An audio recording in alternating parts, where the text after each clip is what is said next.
Good morning, everybody. Happy Sunday, and it's also Happy Father's Day.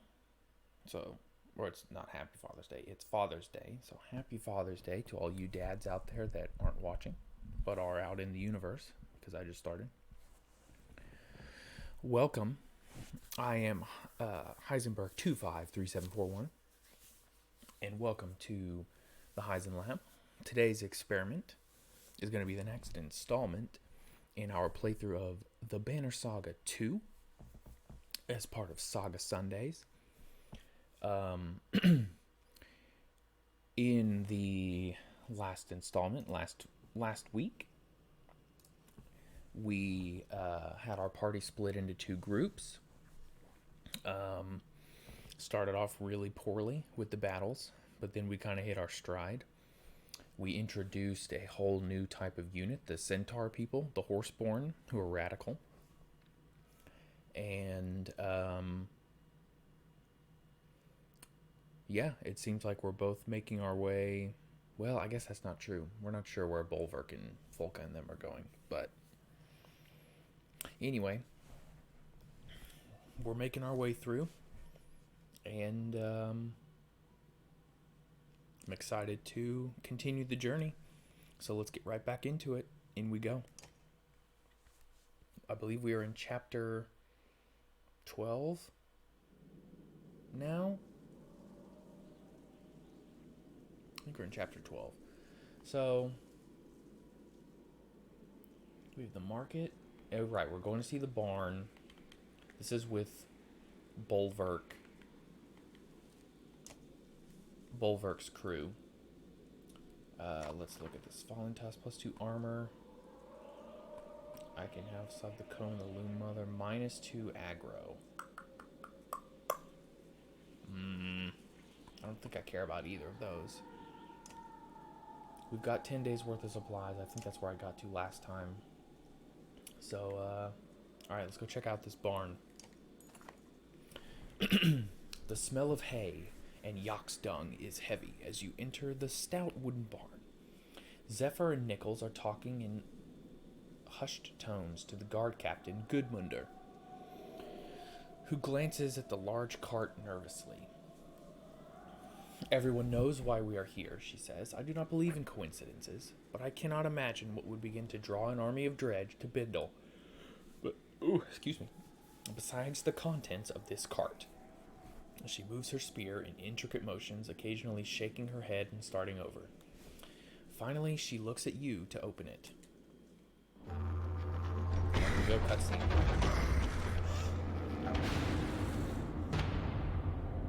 It's Bellower.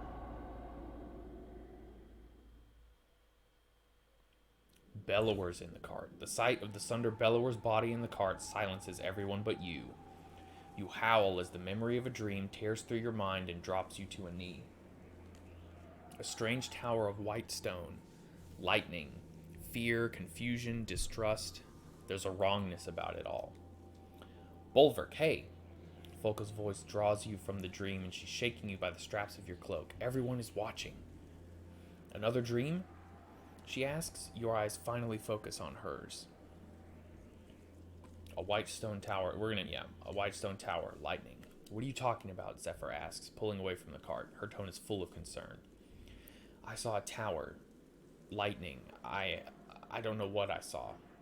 The Valka pauses briefly before shrugging. Good morning to you as well, friend. Happy Sunday. I was trying to think what was in that stupid cart.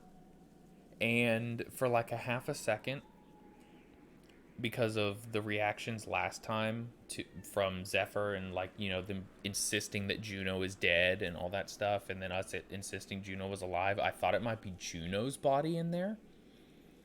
Bellower makes some sense though if she told us to go dump it in the deepest river we can find. So there you go, surprise. We'll see what kind of incorrect bad decisions I can make regarding his body. This is unexpected, Zephyr says. The Valka looks unaccustomed to surprises. Gudmundur. I love that name. Gudmundur is my boy. Continue your task. Nichols, take some fighters and open the mine. Keep that path clear at all costs. As both men begin to leave, she points to the cart and shouts, "Not a word of this!" They nod on their way out. She turns to you and Folka. Okay. This cart. I'm not sure why they are attacking, but if the Dredge recapture Bellower, he's dead. Who cares if they take him? He cannot die. His immortality is more than rumor. Dredge lives have no natural end, but they can be killed. All except the immortal Sundr, Bellower. They live forever? Zephyr nods, but looks lost in thought. He looks dead to me. That's something Bulwark would say. He looks dead to me. My guess is that arrow is somehow keeping him asleep. So if I pull it out, I do not see that being to anyone's advantage. I've used threats to my advantage for years. Zephyr looks at you and her face drops. She changes the topic. Storm to the south and Dredge army to the north leaves us with one way out. The mines. The mines. Mines of Moria? Wait. Our way out is to sit in a hole in the ground? The Valka have pathways there that will grant us escape, but with all these people, it would be difficult. Why should I trust anything you say? Zephyr. How would lies serve me in this moment? If the situation was not dire, why would I reveal secrets guarded by the council? She does seem more open than any Valka or Mender you have ever met. I just don't trust her 100%. I don't know what it is. Maybe it's my innate natural second guessing because every choice I make in this series has been wrong. But there's something about Zephyr that, I don't know. If we go with you, what is required? We only have a couple hours to move food and people to the mine. I'll be at the opening preparing the way. Help load carts near the gates or warn the families in the houses of our immediate departure. Without waiting for a response, Zephyr hurries away. You know, we could always take Bellower's cart and make a break into the mountains. The two of you reseal Bellower's cart. Of course, a town in chaos is tempting. Makes you wonder what we might find in the Great Hall.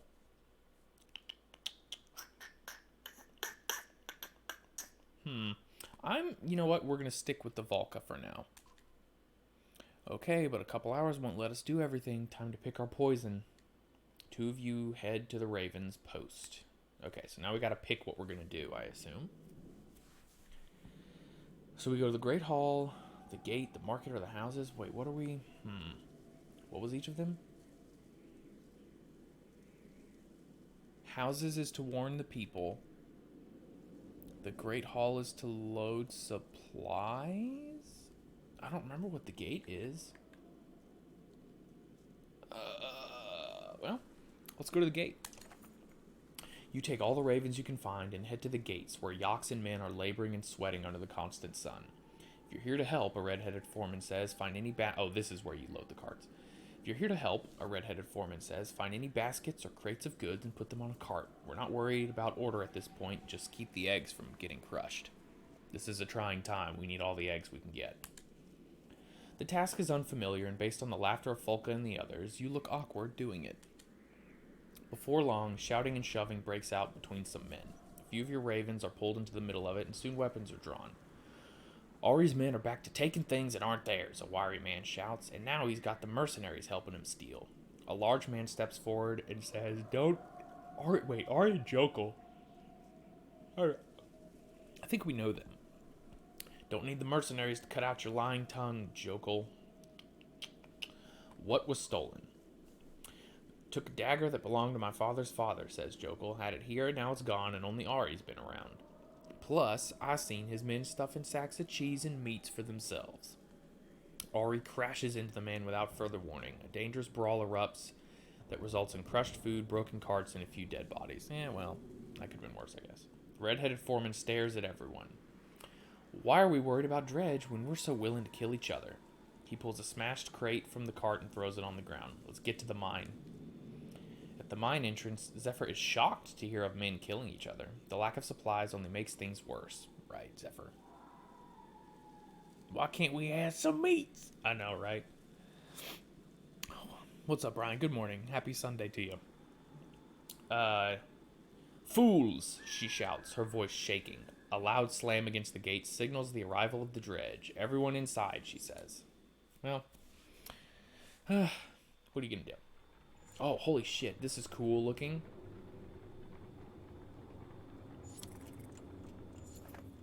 That's cool. The mine shaft is cramped, and more than once your broken horns knock against the rough ceiling of a timba. You follow Volka Zephyr at the head of the caravan. She's lighting one of many bracketed torches along the way when shouts from the mouth of the mine reach you. Dredge. The gates in the town did nothing to halt their advance. Well, that's great. Gudmundur and his men will slow them, Zephyr says, but it may not be enough.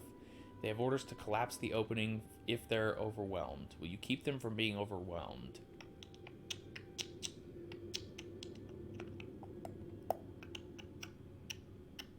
Yeah, sure. Raven's back at the top. Yeah, dark and edgy. Let's see if I've still got my battle mojo from the end of last session. Heading up the mine shaft is like swimming against a current. Frightened villagers push forward, and you barely have room to get past the oxen cart.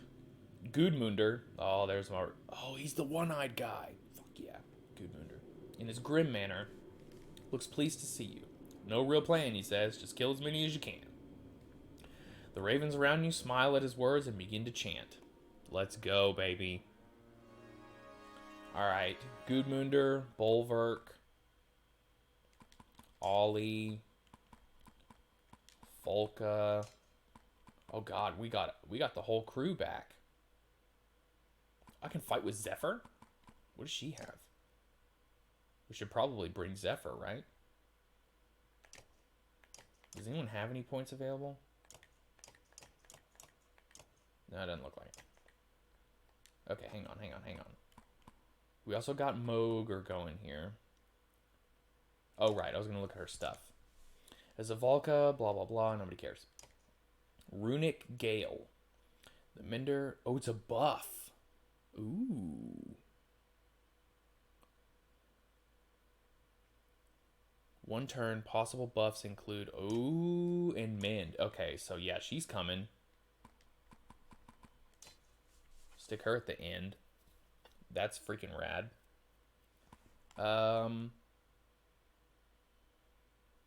And we did some work with, Oh, is that... God, stop raining on my parade, you motherfucker. We'll see what happens, okay? Crummer or Mogan? Because I finally fought with Mogan and I upgraded his ass. Pretty good. What is this? Strength, 1 armor per turn, -1 movement. That seems pretty good. We're going to give that to Folka. Because she's like the protector person. I don't think I'm bringing Sigbjorn this time. Ollie's lucky... Oh, right. Ollie's lucky flask is going back to Ollie. Oh, right. The IS lift. Never deflected. +10 crit chance. Maybe that's something that would be better on, like, an archer. Or somebody ranged or whatever. Okay, well, let's pick our last person. Our last person... God, it kind of has to... It needs to be Sigbjorn, I think. We'll put Sigbjorn there. Move Ollie here. And let's take a look at Gudmundur. Okay, fine. Gudmundur is a raid master. Oh, that's like Ekil from the first game that we didn't do anything with. Yeah, he's got stone wall and shield wall. Or he's like freaking... What's his name?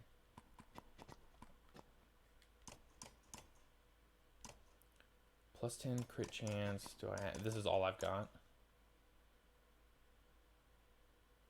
Maybe we give... No, I think we're okay. Alright. Let's at least look at Nichols, though, since he's new. Minder, what you got? He just has Mend. Okay, well, you're freaking worthless then. Who cares? Let's go. Hey, Dragon Master. Good morning.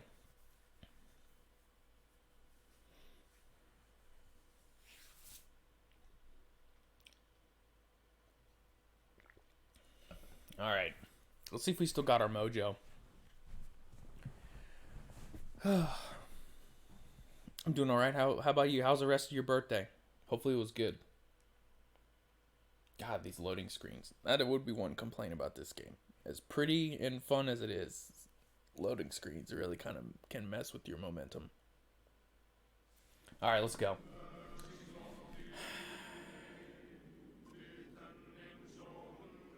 Gloomy thing standing. Yeah, what is that thing?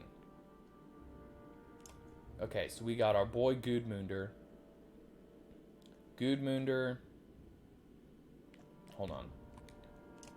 I want Bolverk over here so he can swing at these two idiots right there. Sigbjorn is probably going to be good right there. Ollie's going to go with Sigbjorn. Folka. That's pretty good. There's Ollie. Zephyr's going to stay back. And our boy Gudmundur. Gudmundur's going this way. Just played.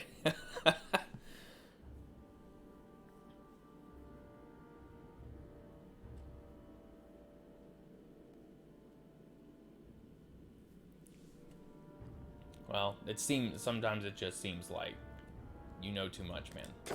Way more. Okay. Gudmundur. So, if we...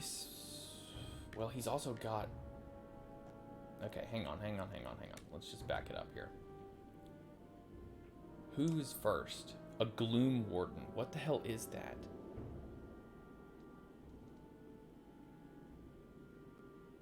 I don't like that at all. Causes 1 armor damage to chain. When a stone slinger, focus on its attack. Oh my god. Okay, yeah, so we gotta take that guy out. But we'll go over here and we will just break some armor. I guess so. Oh, great. There's the freaking whatever. Alright, so Bolverk's gonna come over here and he's going to do a little bit of work on this guy and just take him out. Sigbjorn is gonna come over here. He's gonna Tempest.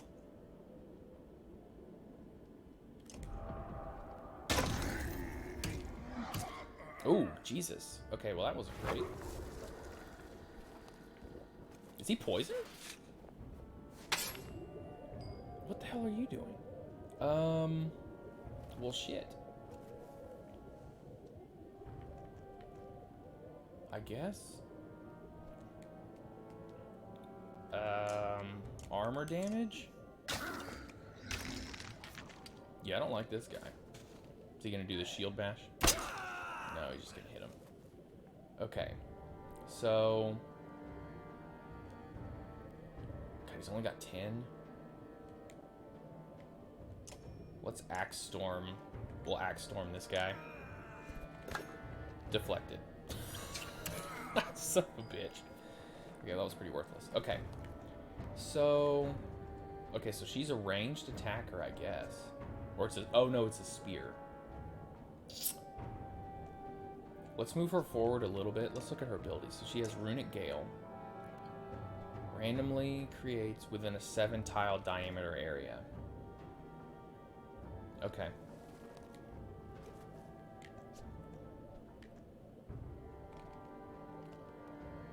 Let's stick it here. No, I don't want that. Okay, never mind. That's not very... Well, I kind of have to now. Okay, does anyone have...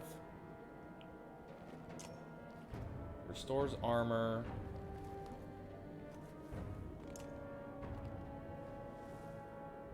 Willpower. Let's just do that. Let's just restore his armor.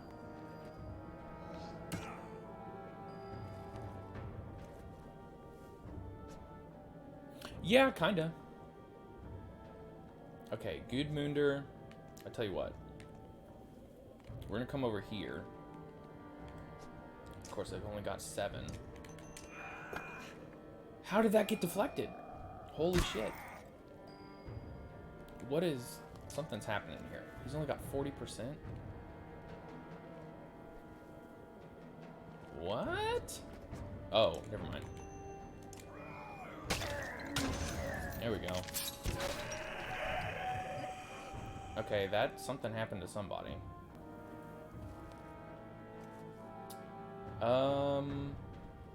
What in the hell? So I guess we're just gonna... We gotta bust this dude. We gotta take this guy down.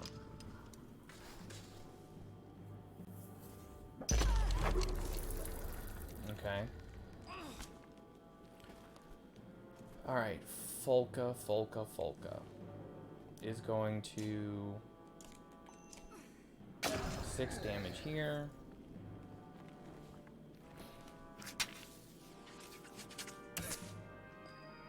Okay, she absorbed that.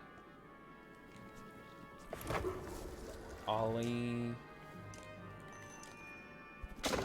There we go. We're chipping away. Ow, that hurt. I don't really like where you are positioned at the moment. So we're gonna do this. We're gonna do that. And we're gonna Runic Gale. 2, 3 runes within this area. We'll try it out. Okay, so it's there. At least it shows me where they are. Ow. So is he poisoned? What is the deal? Can I check that? How do I... whatever. Gudmundur, you're killing me, bro.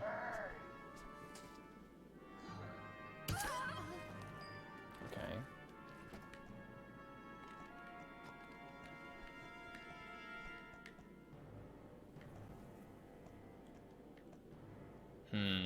But that could hit Folka. It could hit Folka, but maybe it won't. So let's come over here. And we will just take a chance.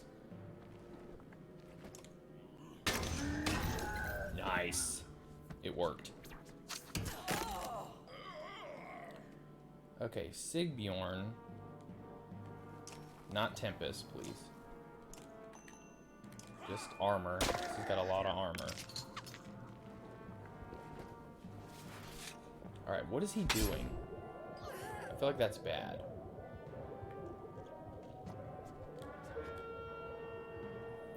Oh, she does have full willpower. What are her...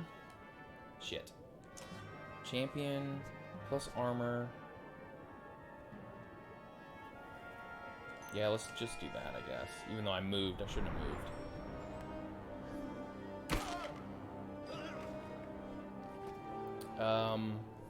Ollie. Increase attack plus 3. Let's do it.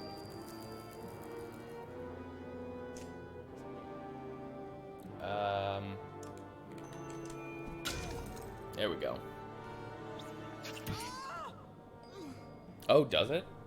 At the bottom? Oh, diseased. What does diseased mean? Thank you for that. I'm not paying attention.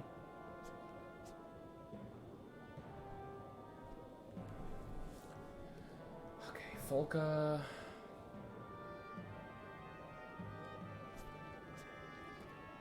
What the hell does diseased mean? Folka's almost dead. Zephyr. We're all diseased.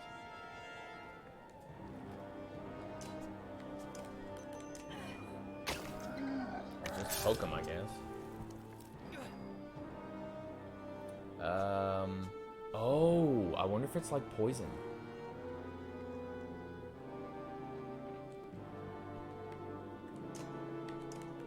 He's just going to be armor guy. Because 2 health isn't doing anything.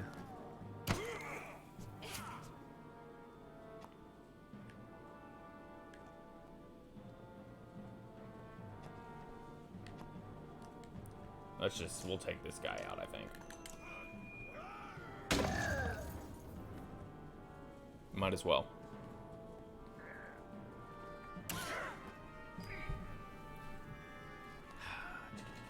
Alright, Volka's dead.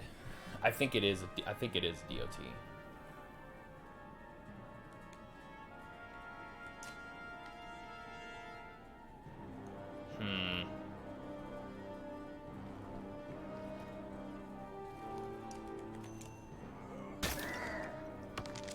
There we go. That's fine. Over here. Alright, we're trying again. There we go. There we go. There we go. Oh, Bulwark's dead. What the fuck? How did Bulwark die?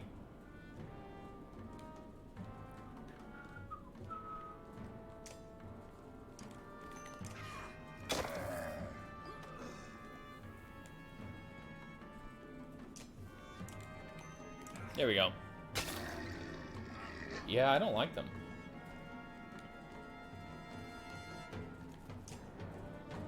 How much can he spend? 2? Then we'll give him 2.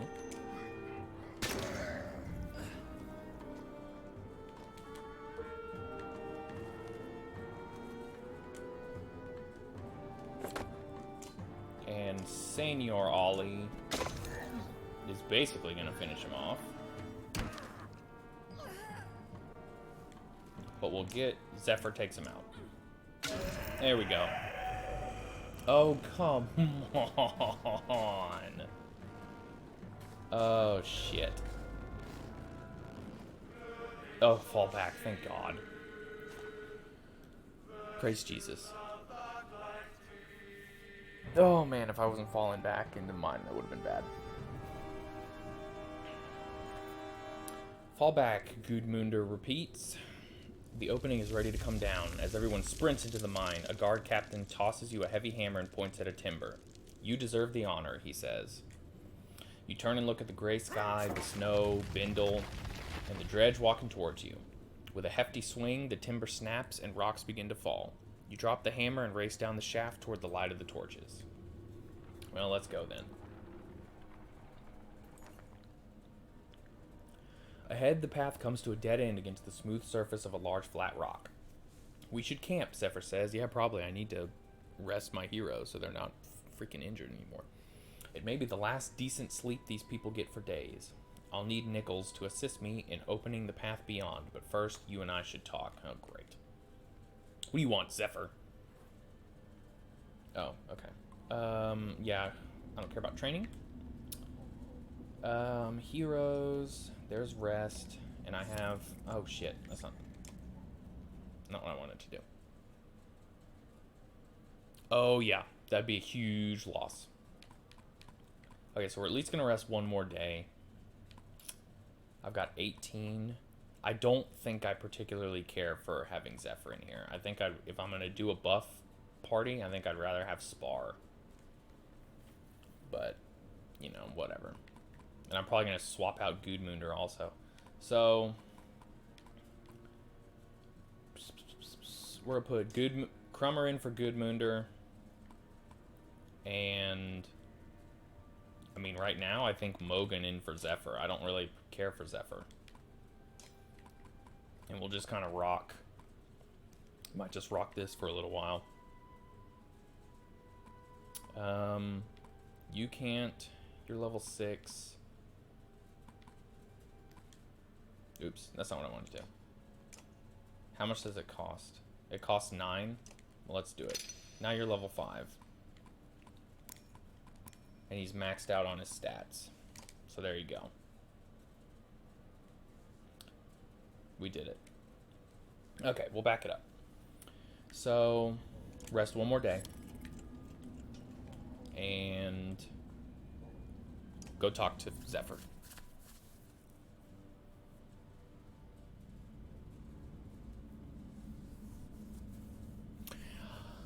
Ah, good question. It does. It really does. Man, I used to watch, well, we all did. We used to watch the shit out of that movie all the time. Oh, man. Man, that is... I'm going to assume these guys were fans of that, or maybe it's just the natural drawing style of the art team. Or art style of the animation team. A few small fires provide a sense of calm for the caravan, though the villagers keep well away from the ravens. There is enough light to see you are no longer in a man-made mine, but a natural cave of sorts.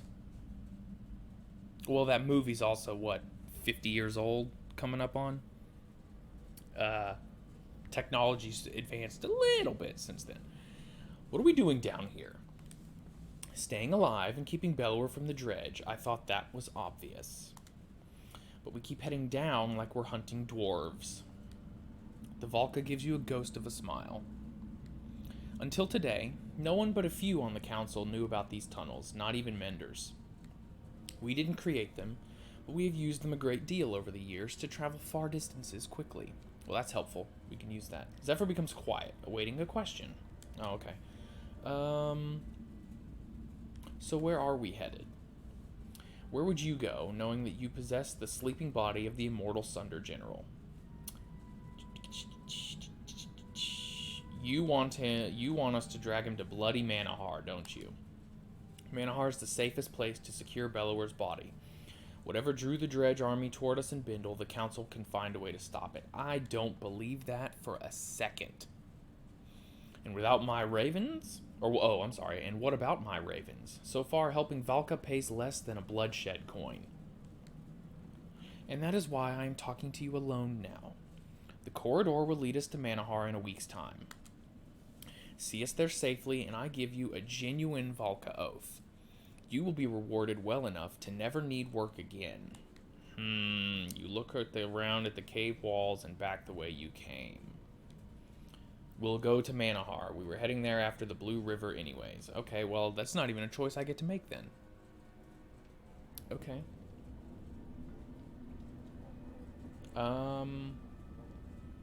Fuck it. We'll rest one more day.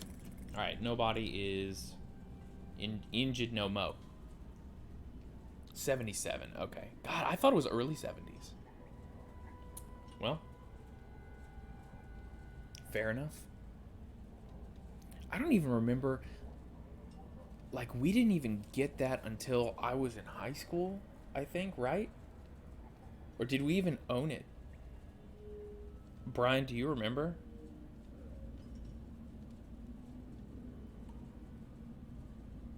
I can't remember. We just used to watch it all the time. Okay. Fuck training. Let's go. Training is not conducive to LPs or streaming. It's something. Okay. A scout rushes back to the caravan. There's gold down here. Oh, Jesus. You feel the surge of excitement like everyone else. A vein as thick as my leg, just around. The man looks left and right, confused. Damn it. I'm all turned around. Gold does us no good right now anyway. Maybe not for you, a scrawny man says. Not all of us got your reputation, though. Takes coin for certain things in town. Others agree, even as you move the caravan along. Later, others report some people missing. Well, a lot of good the gold will do them down here, you say. That's fine. -3 clansmen, big freaking deal. Hello. The man's sudden appearance makes you tense. I didn't mean to sneak up on you. It's something I do. I mean, something I've learned to do. Okay? Something that will get you killed if you do it to me again. Okay. Yes, understood. But it does have its uses. Just allow me to fight alongside you in a, fight. You won't regret it. You scoff and turn away from the man only to see Gudmundur approach. I see you met Deitch. Ditch? Deitch? Whatever. Deitch. Ditch. I'm changing it. It's Ditch. Strange fellow to have next to you in a fight, but he finds his way through enemy defenses. Maybe he ignores armor. Then you fight next to him. Then you fight next to him. People near me tend to get hurt, but his injuries won't be an accident. Okay, jeez. What's wrong with Ditch? What's going on here? You hear Folka ask a group of ravens. They're standing around a whimpering man on his knees. He kept whining about being hungry, one of your fighters says. We found these little glowing berries for him, but suddenly he's not so hungry. The others chuckle. I'm going to let Folka handle it. Get up, she tells the man who complies. You three take some of the berries. You three will be the testers. The raven's eyes go wide. You're kidding, right? One asks. His response is Folka sweeping his leg with her spear. Eat. They put a few berries in their mouth. Just as the fighters chew, their mouths glow with berry juice. Folka and the man she helped start laughing. The fighters look at each other and laugh. After a while, they show no signs of illness. They don't taste half bad either, says one raven. Okay. Others start collecting the berries to eat and squeeze, waving glowing hands in the dark. Mothers rub their smiling children in the juices in order to keep track of them. I feel like this is going to end up being bad. The shield maiden turns and gives you a cocky grin. You snort and move on. Okay. It's pretty dark down here. I don't like that. Though torches highlight the craggy black rocks and puddles on the path underfoot, they do little to keep everyone together. There you go. Sharp turns around boulders quickly block lines of sight. We've lost a few families, Zephyr informs you. We need to stop and find them. I don't think so. I'm just going to shout, we're over here. Your voice booms around the cave. Oh, I probably just caused us a battle. That's fine. Your voice booms around the cave and echoes back to you several times. Quiet, Zephyr says. Just because the Volca kept these tunnels a secret doesn't mean... Too late, Ollie shouts. He spins and throws an axe deep into the head of a skulker. That's those little crawling things. Many more crawl out from the shadows swarming the caravan. Well, that was dumb. Let's kill them all. Okay, so what's Ditch's deal? He's a tracker. Like many roamers, Ditch silently appeared in Bindle one day without explanation. He works hard and keeps to himself, but there's a history in his eyes, a reason for his awkwardness, perhaps a past he hopes to forget. Okay, well that's... Okay, track. Ducking and weaving among his allies, the character becomes invisible to his enemies. He waits for the right moment and finds his target's most vulnerable spot before attacking. The effect of the invisibility disappears the instant the character deals damage, so picking the correct target is critical and... Ooh! Interesting.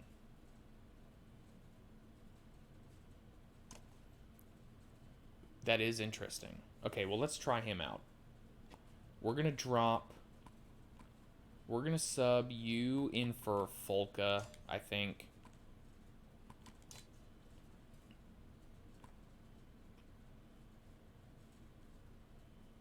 Let's try him out. Yeah, I think it does. I think it will. I can't speak from experience yet. This is my first run through the series. But I would hope so.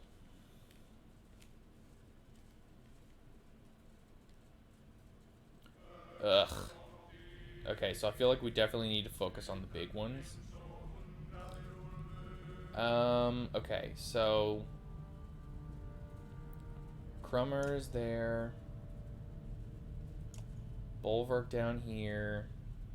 I guess I need to decide which way they're going to go. They're probably going to go, like, the guys down here are going to head this way, and then the guys up here are going to head that way, I guess. I don't think I'm going to mess with positioning. Well, other than maybe Ditch. We'll just move him down there a little bit. I think we're ready to go. Alright, Crummer's going this way. And we'll just kill that one. Vile Skulker. I do not like the sound of that. Only 1 damage? Can I come over here? Alright, here's what we're gonna do. We're gonna send Bulwark over here. Okay. Don't attack Sigbjorn. Shit. Okay, so he went invisible.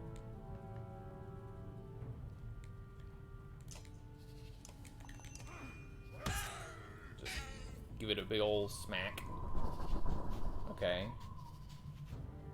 And I think that heavy impact jolted that dude out of the thing. So now we're gonna send Mogan over. Now we're gonna send Mogan here. He's gonna bloody flail this guy. He's got level 3 now. So that's pretty good. Ow. Okay. Crummer can take that guy out. So let's move. We're gonna move Ditch this way. Oh, I have to be adjacent to an ally? Oh, that sucks. Okay, well, I guess I should have paid more attention.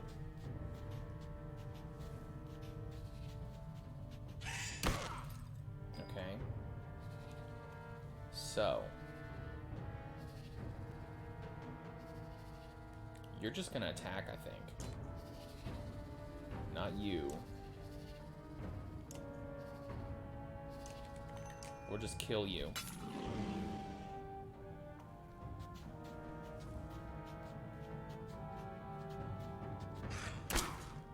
Some of them have, the red, Sigbjorn, the red guy, he has an AoE. Bulwark, the 2-axe guy, technically has an AoE type. He can hit multiple enemies. Not you. That second swing sometimes hits someone else. But most of the attacks are 1v1, I think. I would say. Alright, so Sigbjorn. Yeah, Sigbjorn's gonna come right here. Oh, he ran into him. Oh, that's fine.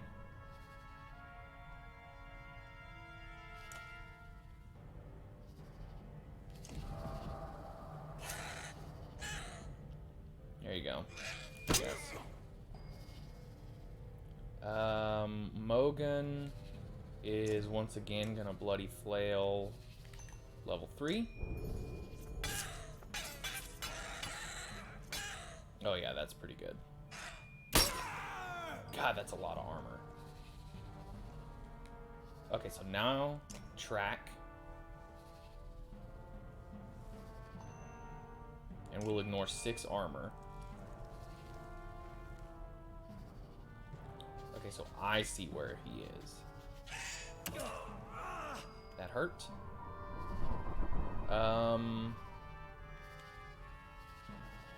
We're just gonna attack you, because that's a kill.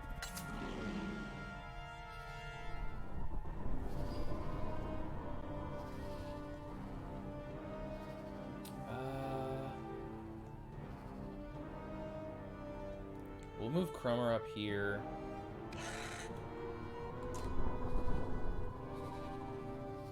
Oh, it just blocked him. Shit, that sucks. Forge ahead. Yeah, so we'll just do that. Which makes Bulwark next. Oh, maybe... I thought it made Bulwark next. Whatever. He was already next, I guess. That sucks.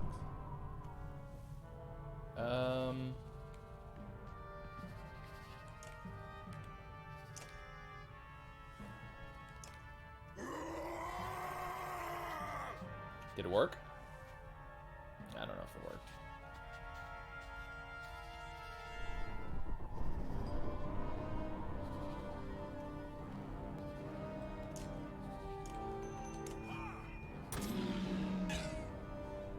Okay. Ooh. Alright, well, Mogan's dead.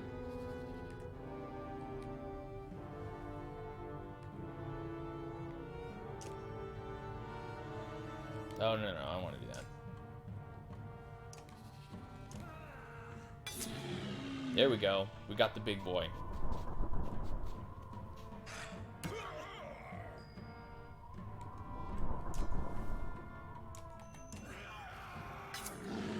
There we go. Alright, one left. And the old man takes him down. There we go. That's not too bad.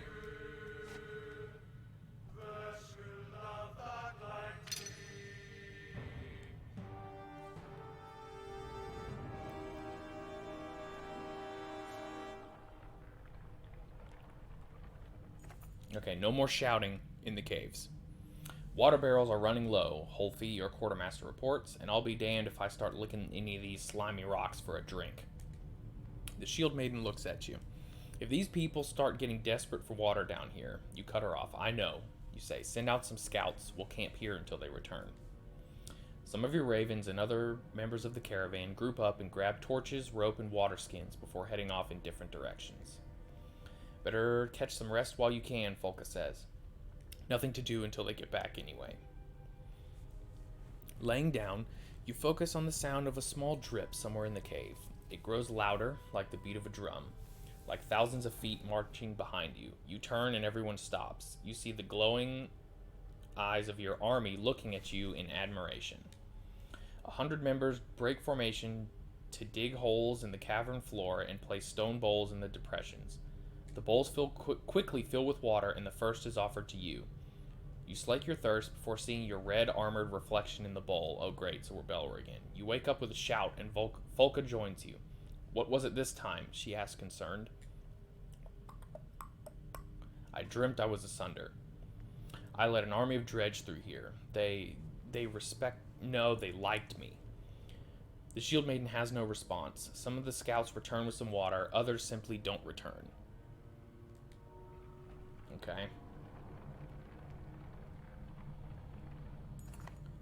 A rope bridge with wooden planking crosses an open span in the cavern formations. It looks old, Folka says, narrow and not meant for carts.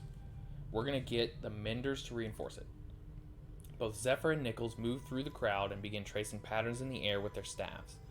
But the only thing you see is a slight lift in the bridge, but they walk across it first to calm any fears. The caravan crosses without incident. I made a good decision!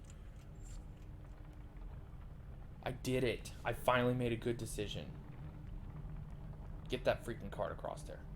Yes. Or did I?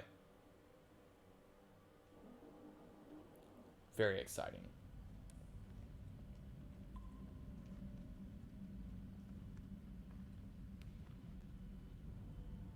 Alright. What do we got? I've slept in caves like this for entire winters. But there's something about this place. Something old. Unfamiliar. No, we're probably gonna run in that. Like it. Probably gonna run in that snake. But I don't like all these humans on the verge of panic either. Maybe these dwellings up ahead will calm them down. Probably not.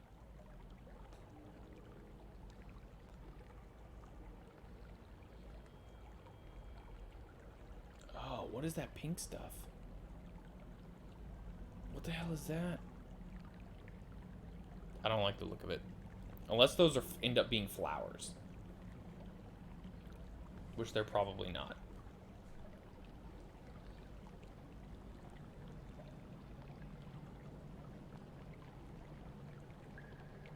Well, let's have a look. What do we got here? Zephyr looks up at the giant-shaped formation, glittering with strange, glowing patterns. The Valka know almost nothing about this ancient race's culture, let alone their god. Oh yeah, it is beyond gorgeous. It's fantastic. Let alone their god, Veznan. The name alone might be wrong, but we have a framework of letters based on repeated patterns found around here. She wanders around the glowing pools of the Godstone. If we're correct, Veznan was not their only god, but he became one of the most powerful at the cost of everything dear to him. She looks at you. Of course, if what you hold dear is something like control, maybe there is power in letting go. What the hell is that supposed to mean? Is she trying to harsh burn me? Gems of various size and shape are found embedded in the surrounding stones. The clansmen are soon hammering away in an attempt to pry a particularly large gem loose. The ringing of hammers echoes through the deep. I learned my lesson last time. Stop, you're making too much noise. There's some look angry, but the fear of the unknown down here is enough to keep them from saying anything. They all move away, though a few look back longingly at the stone.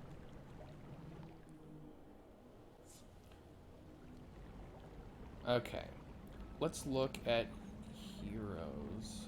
Is this heroes? Pools? Nichols? Okay, I don't want to rest. Alright, let's talk to people first. Nichols, what you got? The young mender stands tall and proud as you approach. Bulwark, I was thinking, wondering about what it takes to become a raven. I've never heard stories about a test or trials to join. Is there a test? Why do you care? Aren't you Zephyr's lackey?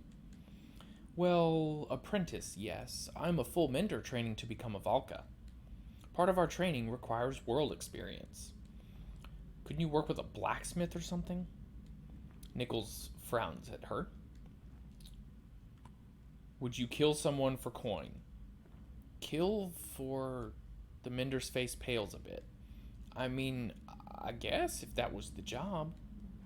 Folka walks up and clamps a hand on one of Nichols' now sagging shoulders. Most of what we do never makes it into the Scald songs. I guess I need to think on this a bit more. Let us know in Manahar. Nichols nods as you walk off. Okay. Now we'll go talk to Bach. Bach?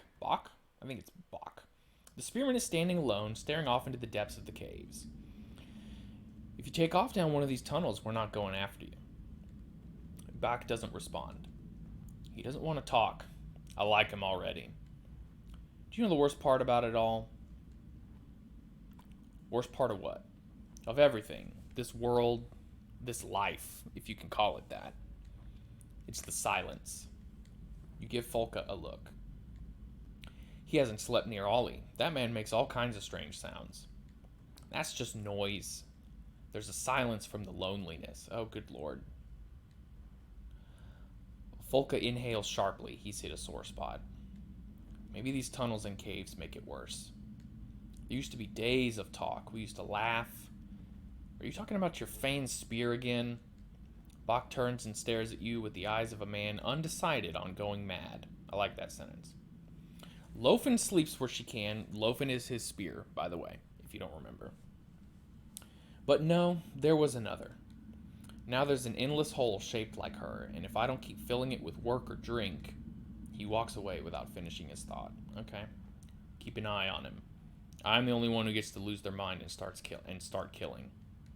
He's not crazy. He's alone. Whoever she was, he still thinks she was the greatest. I'm jealous of her. It would be nice to have someone feel that way about me. You shake your head, snort, and walk away. Vain humans. Alright, now let's go talk to Spar. The old wanderer is quietly turning his langspill and grinning when you acknowledge him. I don't know what a langspill is. What is going through that wrinkled head of yours? I know, right? I just realized I'm somewhere I've never been before. I can't remember the last time that happened. Why do you still run jobs with me? We're down in the ground deeper than the gods ever wanted us, and that's what you ask? He smiles and coughs a little. Funny thing, getting old.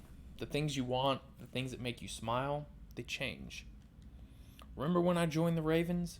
It was women, gold, fighting, and drink for me, in that order. Of course, you Varl never understand the desire for women. Depths. Maybe that's a blessing. I don't need to waste my time trying to impress someone. Spar chuckles and nods with a distant look in his eyes. So what do you want now? Well, new places, I suppose. But I like my memories of old ones, too. He plucks a couple sad notes, perhaps a song for battle in his mind. Companions more than anything, though. You and these ravens. What other family does an old mercenary like me have? The old man appears lost in thought, and you leave him to it. Okay, there's nobody else to talk to. Let's look at heroes, which I think is here. Oh god. Is it not? Oh, it is. Okay, sweet.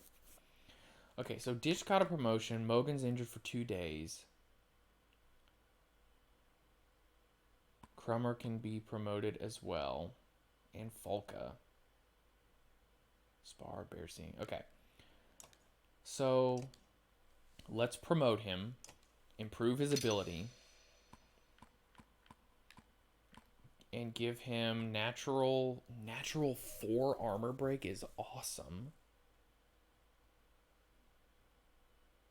But what I think we're going to do is we have to give him an exertion because now we have level 3. And I think we're actually going to give him willpower.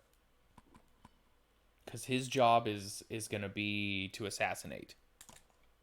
So, that's going to be his thing. How much does it cost? No. No.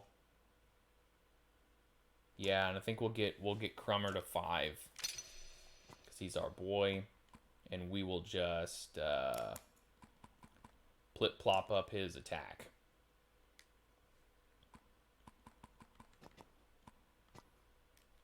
And we might as well give him this. Because we can. Or maybe, hold on, maybe we give it to Ditch, the assassin guy. Try that. I'm actually reasonably happy with this party right now, I think. So we'll probably rock it for a little while. We will rest for 1 day.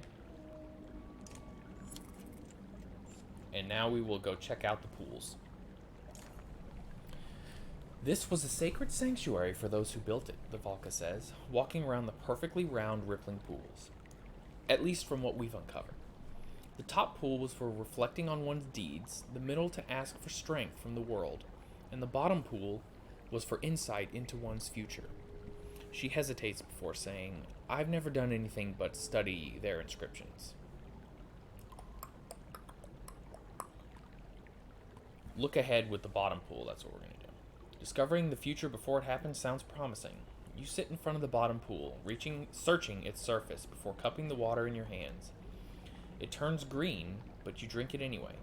Oh, great. Suddenly, your head and body thrums with pain like you've been savagely beaten. Oh, shit. Gasping for air, you sense a great foreboding presence arched over you, staring. Your beard and chest are covered in the green water. Inside, you feel a single burning desire to hunt someone who has taken everything from you. I've been there before, Ollie says, waking you from your dream. You drink the wrong stuff, or too much of the right stuff, and you're on your back before you know it. You notice each of the pools has gone dark, but the pain you experienced lingers. Ugh. What do you mean injured? 3 days? Come on! Oh my god. Well, I guess we'll rest for one of those days. Damn it. Well, let's get out of here. I need to get... Well, there you go. There's your bad decisions. We did it.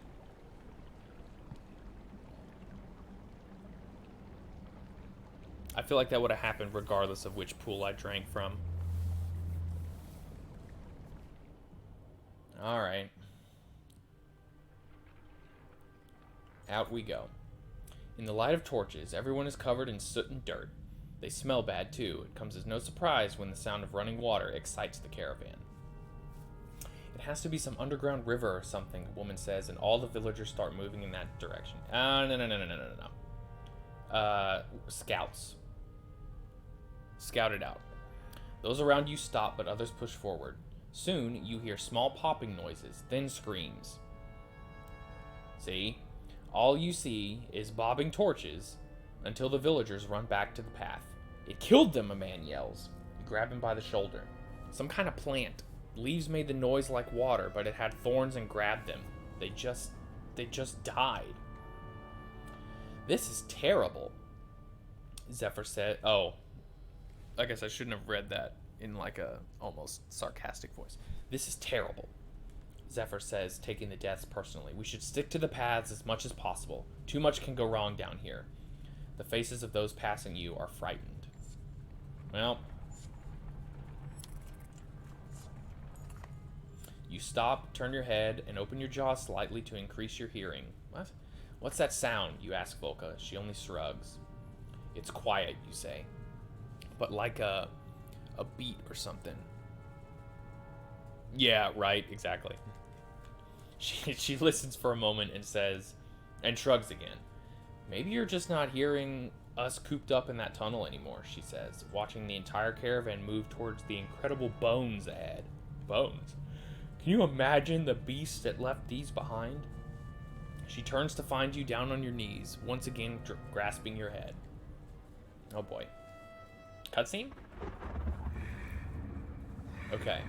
Lightning. White Tower. Who am I? I'm Bellower, I think. On your damn feet, come on. You blink rapidly, but everything is dark. A purple glow casts its light on the skin of someone next to you. You growl and instantly have Claw and Fang in your hands. Have you lost your mind? Volka whispers. Quit acting like a fool and put your axes away. You try to catch your breath as you look around. It's that same depth-cursed dream, you say. The one with the tower. Clearer this time, but my hands. Zephyr approaches. Is everything okay? You look... Your face snaps towards hers. Everything's fine, Volka! She studies your face, and then Volka's, before saying, then we should keep moving. The air feels full of warning. You walk past her without a word. What are we looking at, Volka? The center of the world? Probably not. For others' sake, oh great. It's best we not discuss it. Well then, fantastic. Guess we'll just find out on our own then. Wait, the Volka says quietly, softly stepping forward. Something is wrong. Listen. You feel more than hear a sound. Vibrations through the cavern floor, perhaps?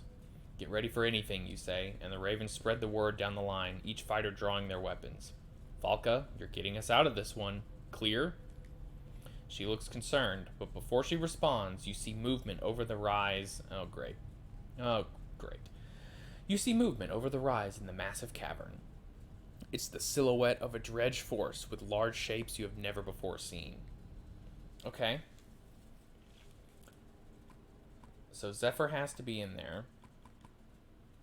We're just gonna swap out Crummer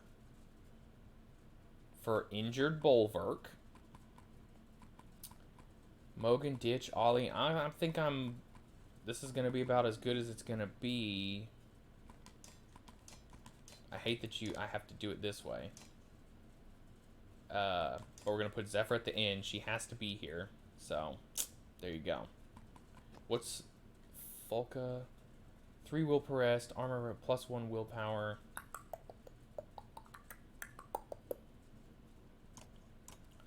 Nobody can have that but him anyways. You're in there. +2 strength, +1 armor per turn. -1 to movement.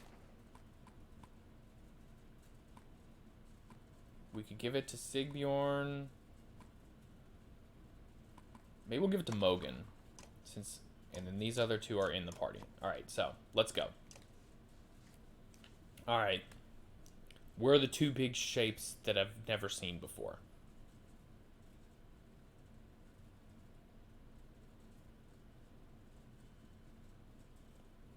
And how much am I going to hate them? There's the question.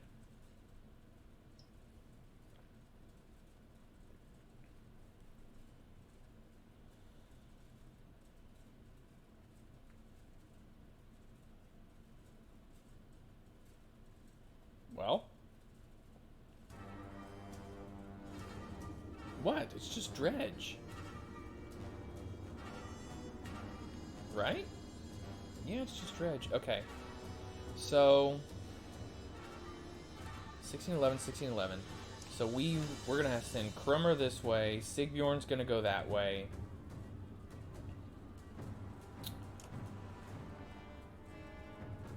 Oh, I wonder if I can't move around that crevice.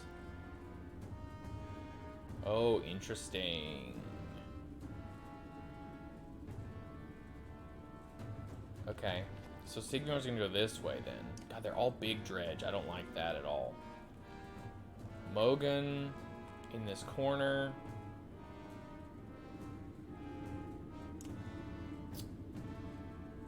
Don't worry about that. Ollie over here with Krummer. And then you kind of in the middle, I guess. We'll see. We'll see how that goes. Krummer. We'll just give him a smack. Yeah, so you gotta go around. Sigbjorn.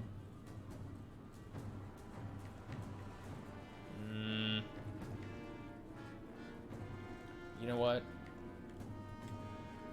He's gonna come over here and do a big old armor smack. We'll just go that way. Bloody flail.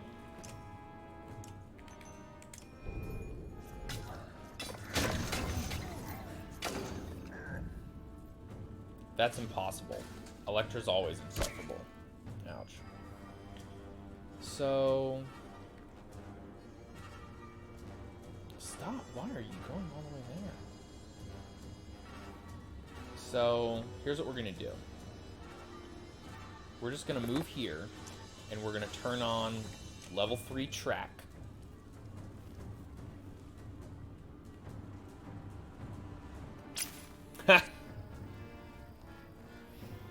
Alright, thanks for hanging out, Jackie. Enjoy your, enjoy the rest of your Father's Day. Fajitas are rad, so it's all good. Let's just break some armor. Have a good one. Okay. So we threw that there. You... I don't really even know what to do with you, to be perfectly honest. So I might just come over here and break some more armor. Alright, Krummer.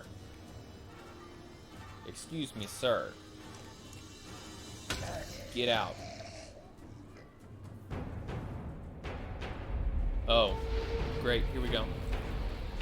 What the fuck is that? Okay.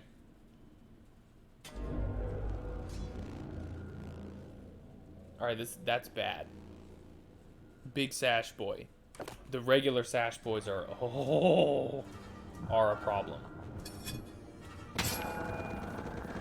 He resurrects them. Okay. She is the Sundr Island, but Sundrs are...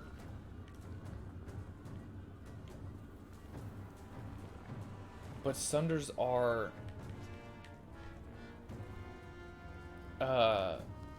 immortal. We don't know a lot about the origins of Dredge. Apparently they just showed up one day.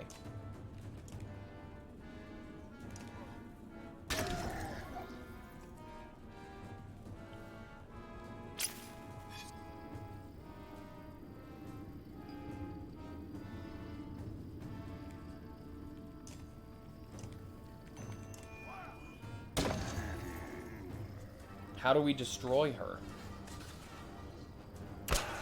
Ouch. Mogan. Bloody flail it.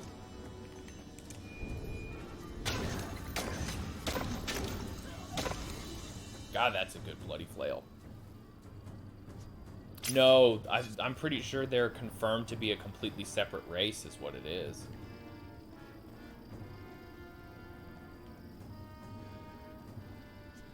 Did it not work? I thought I did track.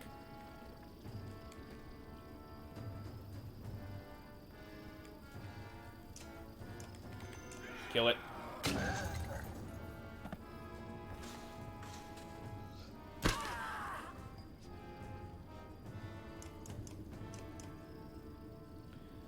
Possess, tremble. What the hell does that mean?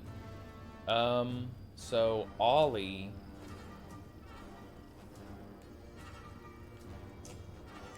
Actually, let's try Axe Storm.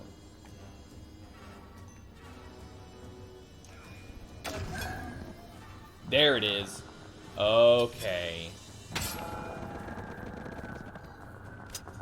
I understand. I understand the concept.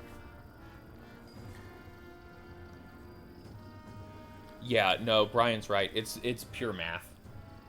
So basically the way that it works is the armor, which is the blue number, and you might already know this. Please stop me if you already know this, Dragon Master, but the blue armor, or the blue number is your armor, and that is basically you do the math between the red number of the person attacking and then the blue number of the defending unit.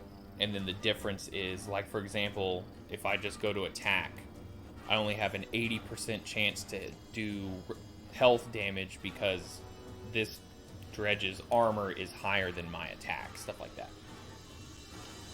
So, okay, so what we need to do is we need to kill whatever the thing is possessing.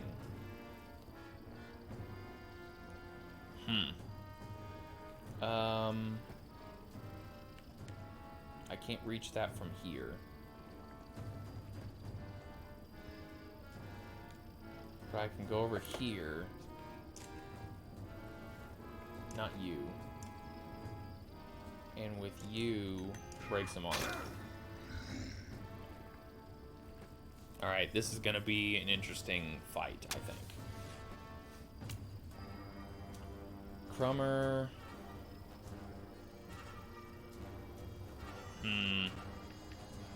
I can't attack if you go that way.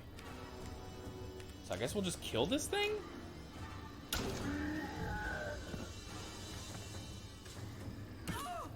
Ouch.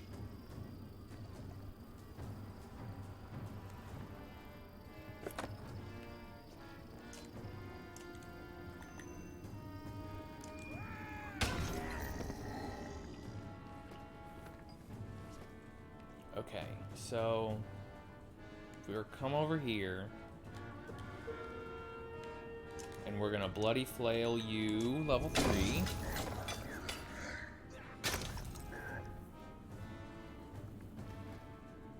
I'm not sure if it's twice or not.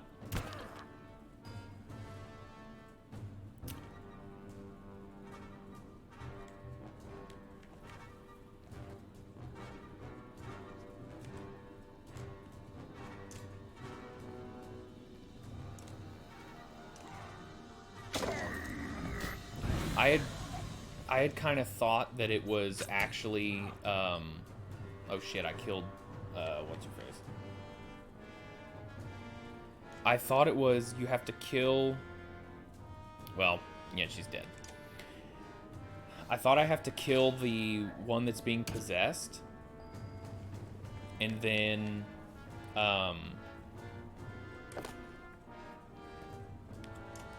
then that'll make Eyeless appear and I can fight Eyeless. But maybe that's not true.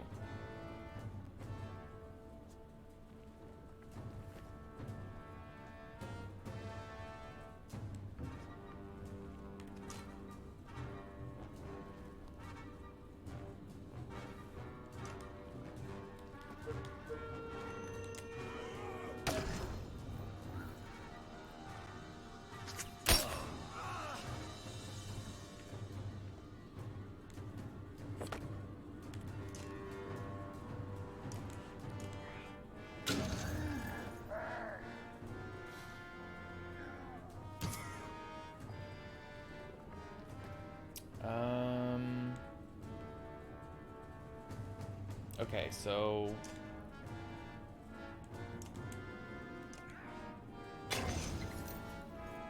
oh, what the hell?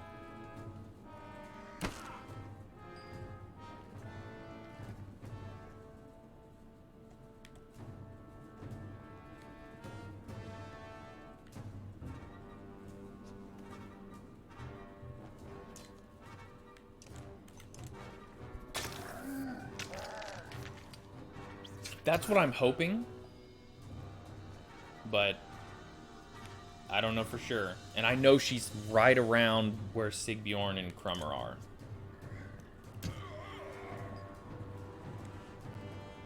But here we go.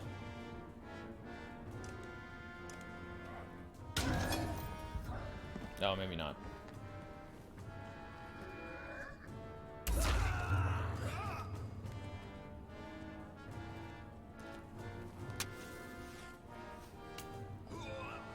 Oh man, he's diseased. That sucks. No, not you.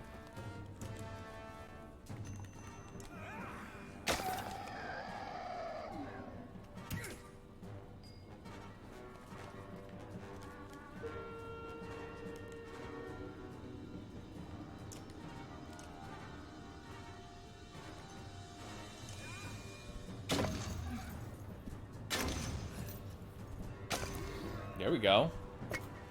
Ah. You know, we got some points in there. Ooh.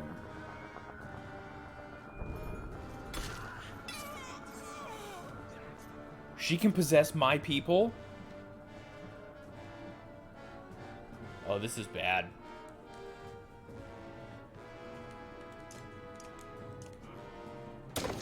This is really bad. Oh, shit. Forgot about that.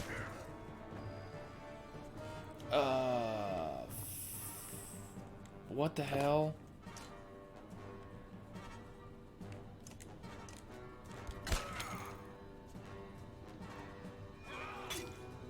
Okay. So we're having some problems here. Yeah, just get his freaking armor down.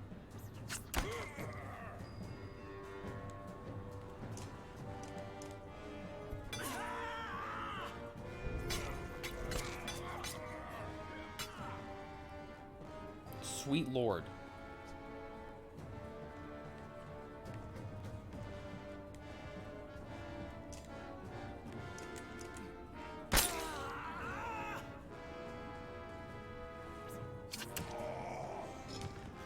I have no idea. Oh, great. Now I'm being pillaged.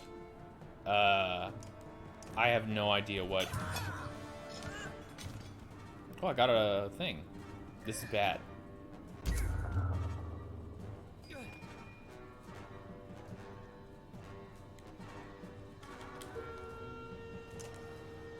Well, hold on. He's got 6.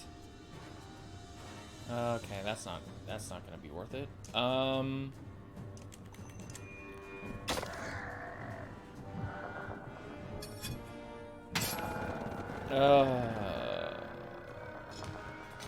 Okay. And he's diseased. I bet you when you get hit by the...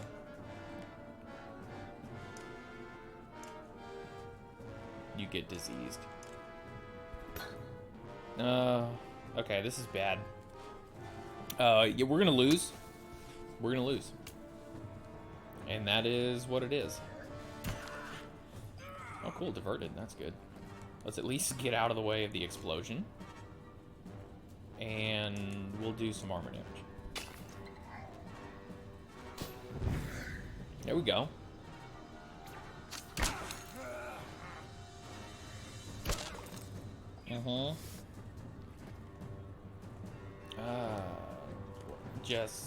I guess just go for it. Okay. And dead.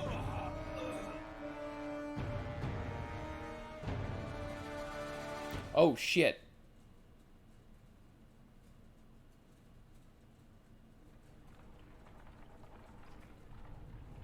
Okay, so we were not supposed to lose.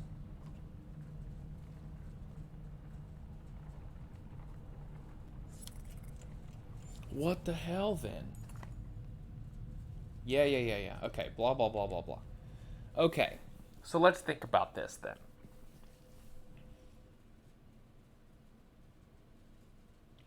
So it is most definitely not the idea to kill everyone else. We have to focus on whoever is being possessed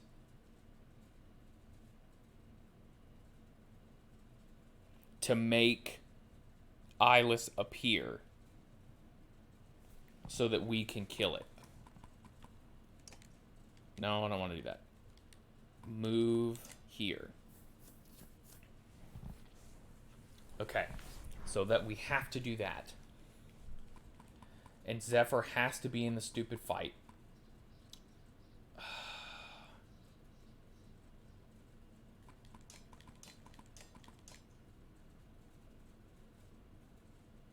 Well, you know what?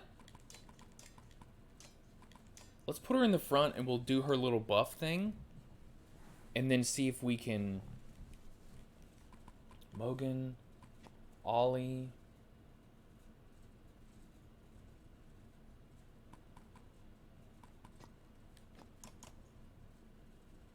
Right, I gave that to...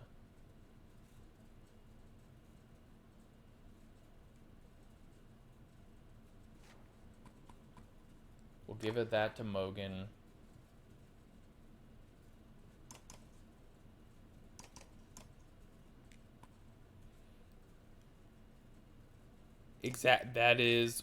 That's it. That's the new plan. Definitely the new plan. So, here's what I think we need to do. I need to find a weak one.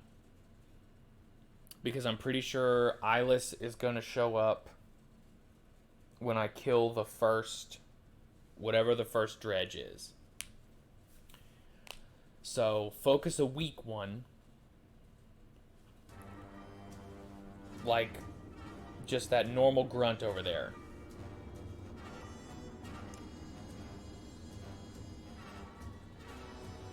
So we're going to put Zephyr here. Krummer there. Sigbjorn, I guess here. We'll send Mogan that way. He's gonna start there. Ollie, maybe back this way. So, Zephyr is gonna do her Runic Gale.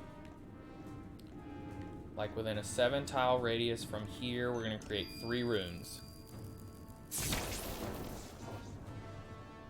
No. Krummer increases willpower.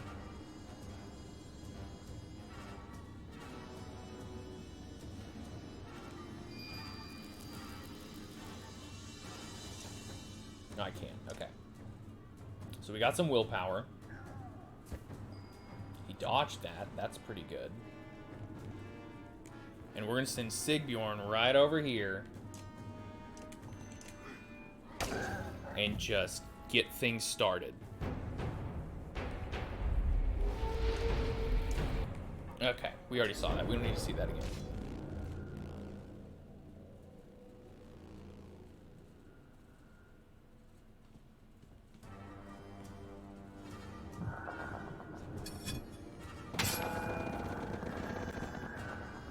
Alright, so he's back up.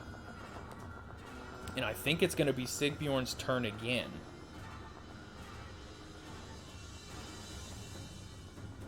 It is.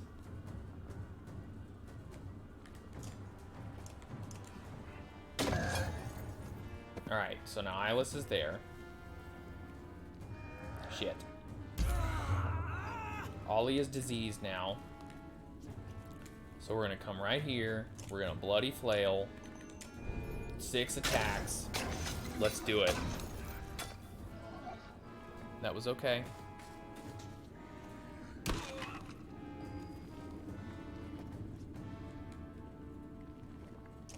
Track. Level 3.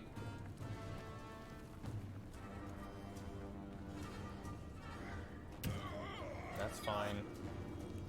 Next up is poor Ollie, who's basically dead.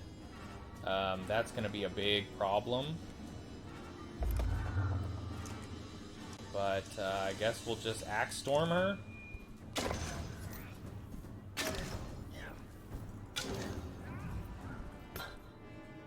That wasn't too bad. Hey, Justin.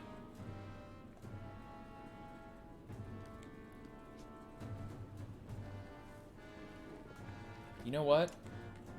Mend. Not you. You. Current willpower.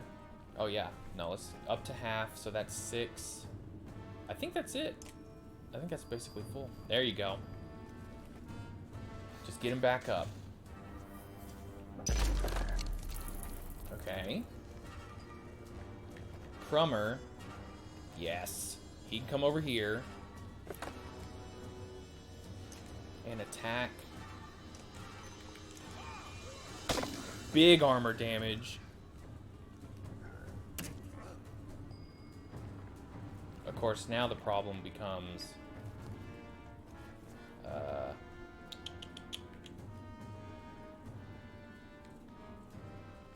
I gotta get these dredge out of the way. So that I can actually get at Hylas. Okay, that's fine. Mogan.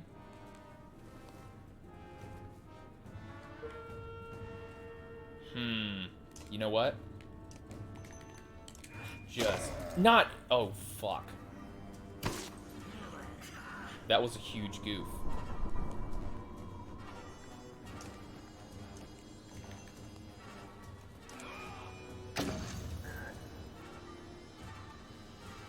I did a big goof. Alright, Ollie's dead.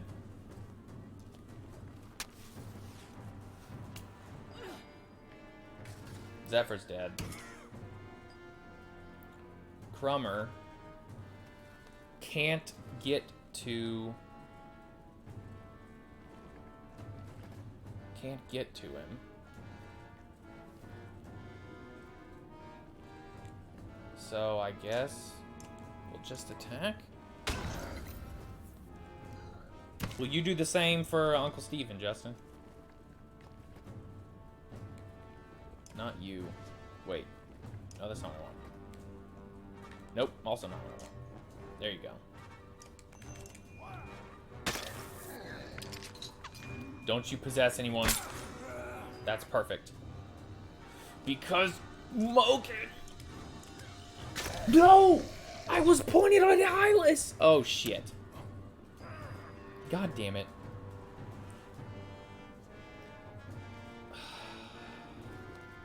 That's the second time that's happened. No, you. Stop pointing away from...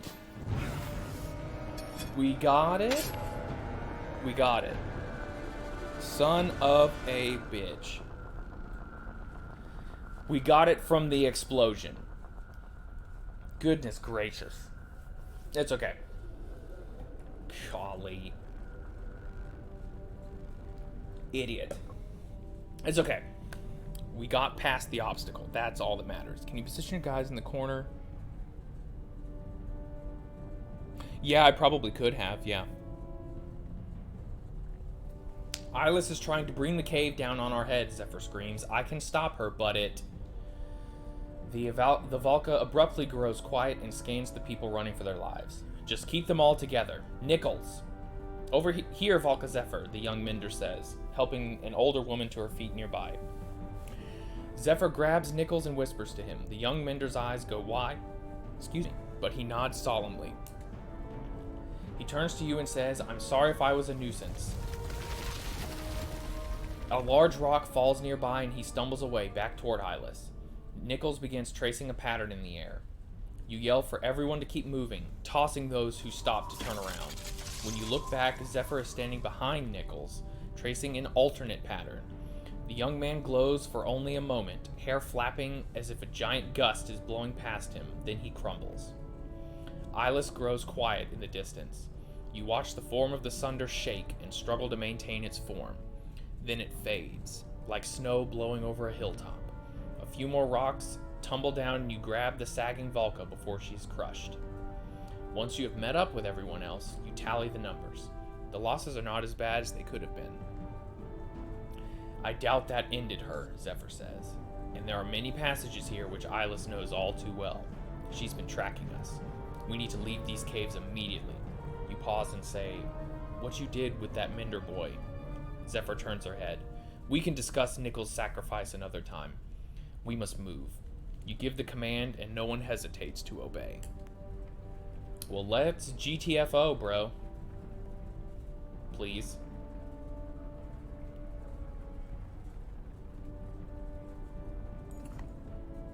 Sorrow and uncertainty swirl across the Valka's face until finally she stands still.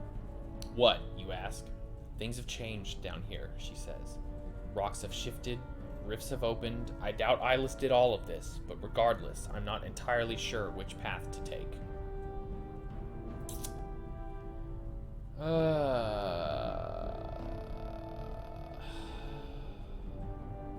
Then get us to the surface.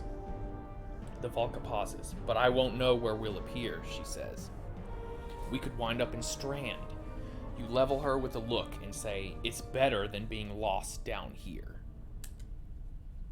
"Bulwark, all around us." Oh, shit.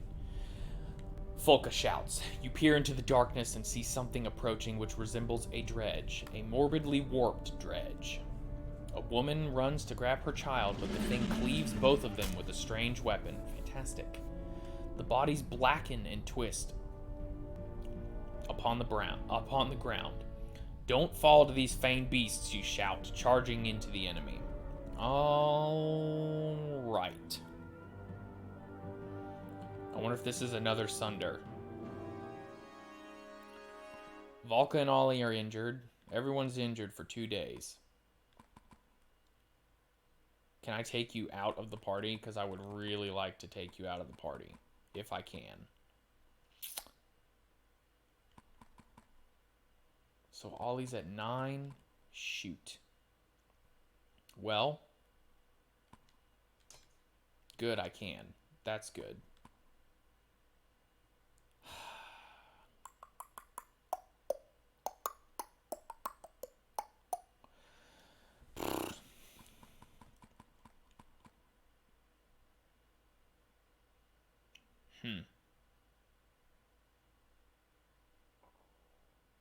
We might just roll like this. Doesn't it? I know. We might just roll like this for a minute. -2 strength. It's really important to have. I think we're gonna risk a. Well, do we though? No, we're not. We're gonna put in Bearsy.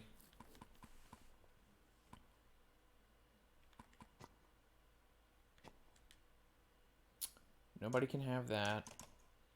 Dodge, 10% crit chance, divert armor. Mogan, yeah, okay, that's what we're gonna do. We'll try this.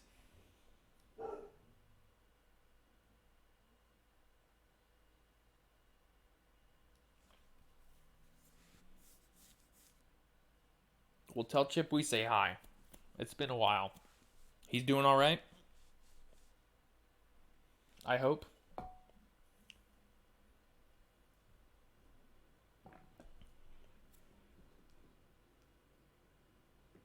Okay. Whoa, these are nasty looking. 17, 14, 17, 14, 15, 11. Crummer.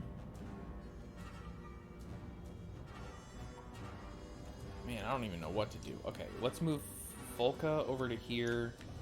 I think we're going to send Crummer after this guy. I guess? Volka.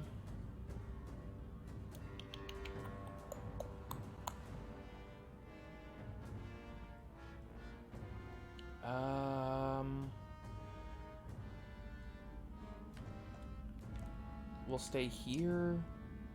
Sigbjorn. Can I even get at that guy? I don't even know if I can get at that guy. Might have to go all the way around. We'll sit. Okay, I tell you what. New plan. We'll send them up. You up there. Mogan up here. You.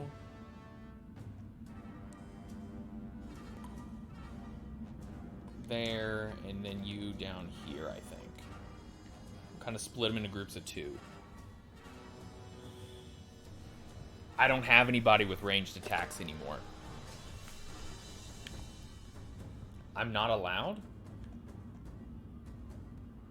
Because Folka's in the way. Damn it. Okay, well, that's fine. Just move forward then, I guess. Okay, what the hell is that?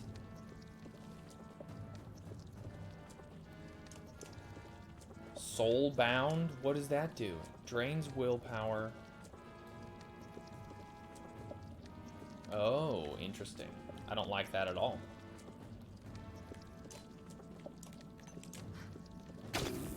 This is bad.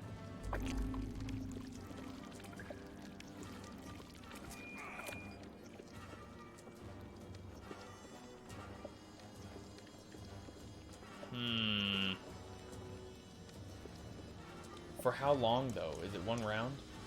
For 1 round, okay. So I'm just going to end the turn. Ow.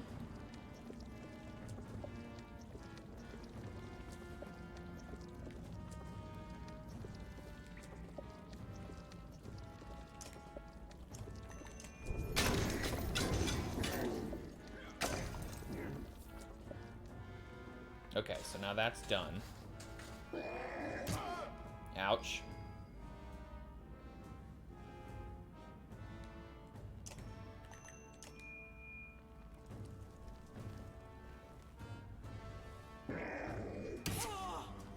Okay.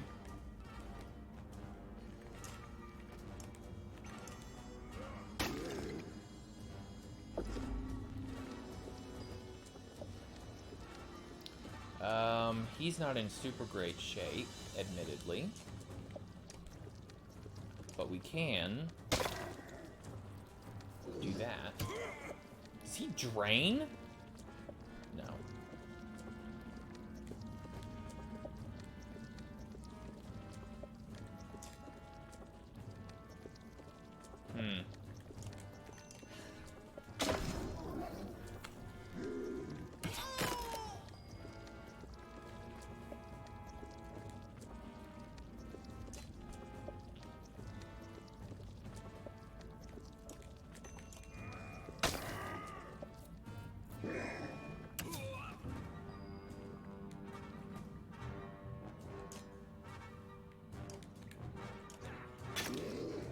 We gotta get at least one of these down.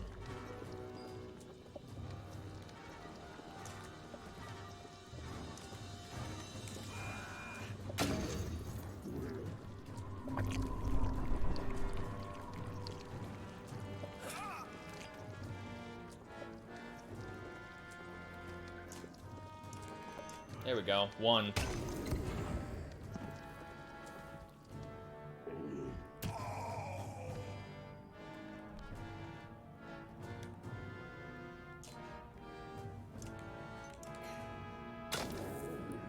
Of course, now I gotta spend a lot... Jesus. I gotta spend a lot of energy getting all of my other guys back over here. Shit.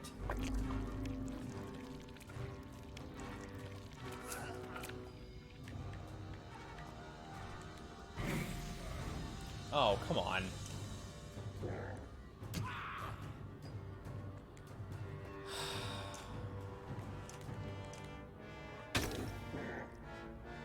Damn it. I guess the semi-good news is if/when I lose this freaking battle, it's not gonna give me a game over. I'm just gonna be in trouble.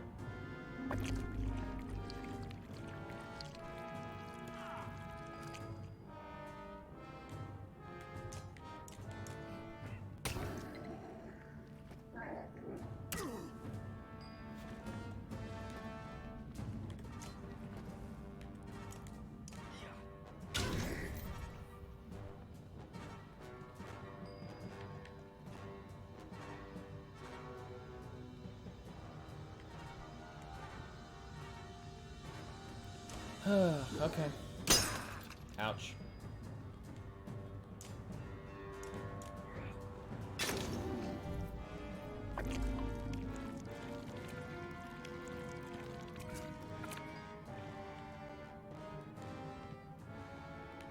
Nope. Oh, wait a minute. Ah, shit. I think I could have just killed him. Or not killed him. I could have hit him. That was different. Damn it. Nah, I fucked it up. That's okay. Yeah, they did. Yeah, these battles are definitely getting tougher.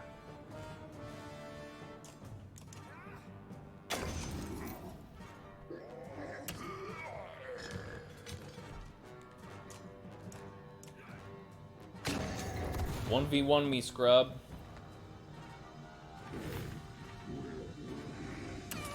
No, there we go.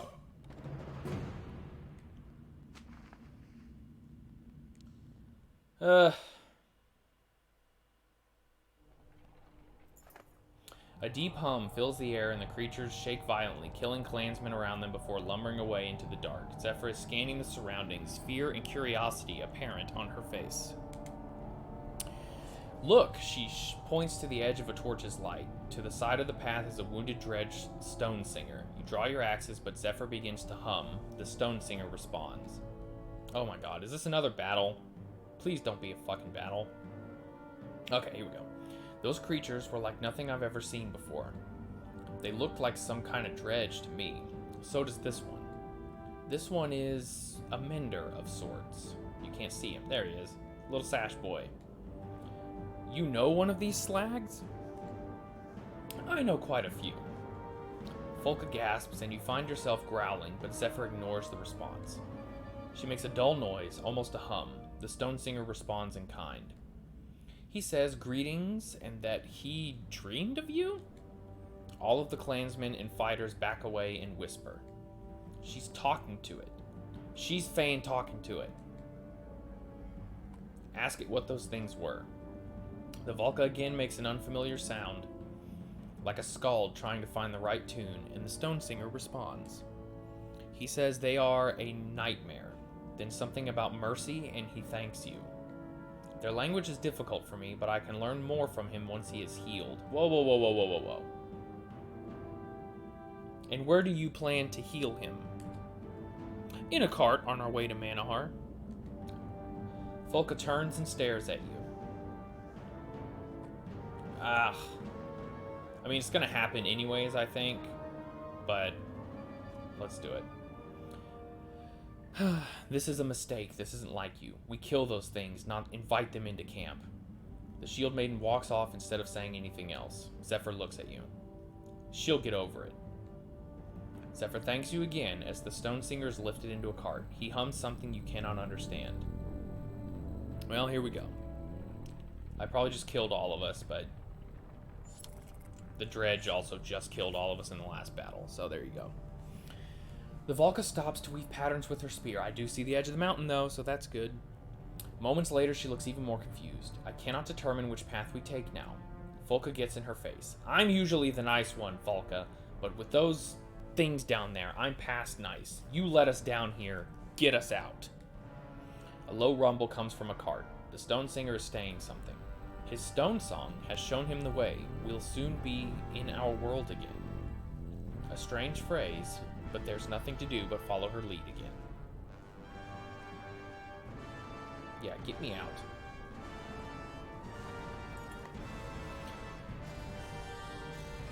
Yeah, I guess. The smell of fresh air alerts the entire caravan to the cave exit ahead. You went too far in bringing that thing with us, Bulwark, a raven shouts. We kill dredge when we see them, not nurse them back to health. We're done with your bloody company. Oh, great, here we go. A good number of fighters, even clansmen from Bindle, run for the exit without looking back. Folka says nothing, but her silence says everything. Everyone continues moving forward, the fear of warped, twisted creatures fresh on their mind. You notice something strange about the light coming from the exit. It is not pure daylight. Keep going, the Volca shouts to everyone, then looks at you. Who knows what to expect north of the Wormscale Mountains now?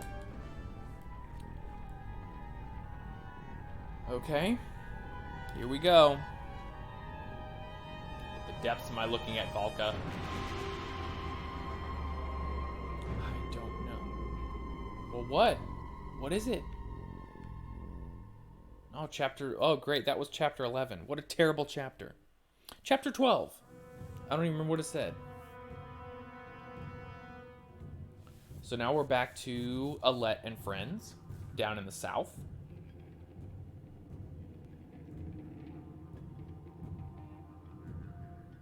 Well, I guess that's not that far south.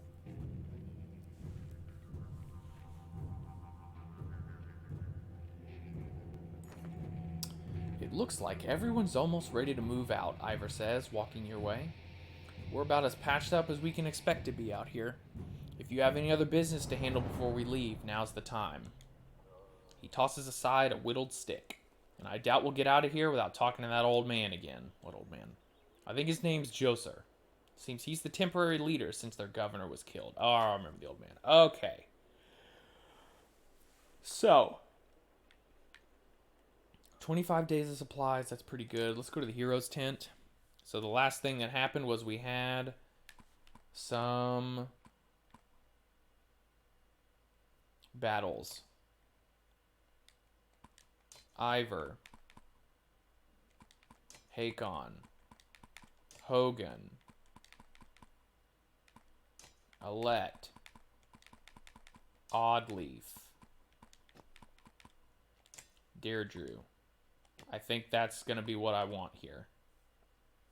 Because she's the poison girl. Yeah. Let's promote our boy Hogan.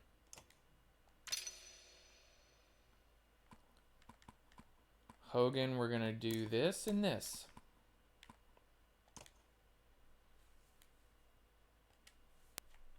That leaves us with 6. Alette has that. What is this? +2 aggro, +2 strength resist.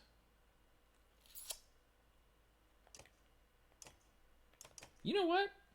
We're going to give that to Hogan. He's just going to be bloody flailing at everybody anyways. Let's try it out. Okay. So let's talk to you, Roek. Roek looks nervous as you approach.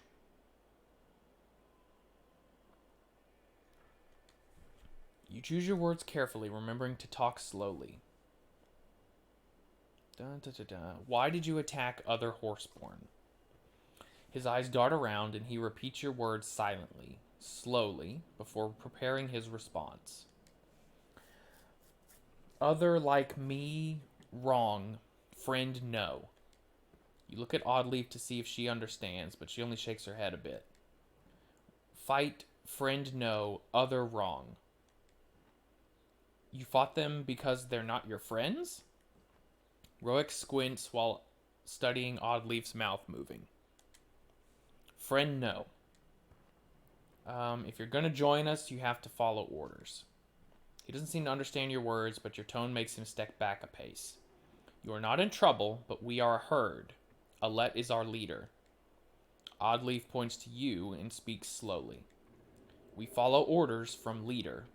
You follow orders. Solomon, yeah, some kind of Solomon Grundy grammar. You follow orders from leader. You cannot be sure how much Roek understands, but his jaw clenches and he stands straighter. He snorts and kicks up dirt with a hoof. He doesn't seem to like that, does he?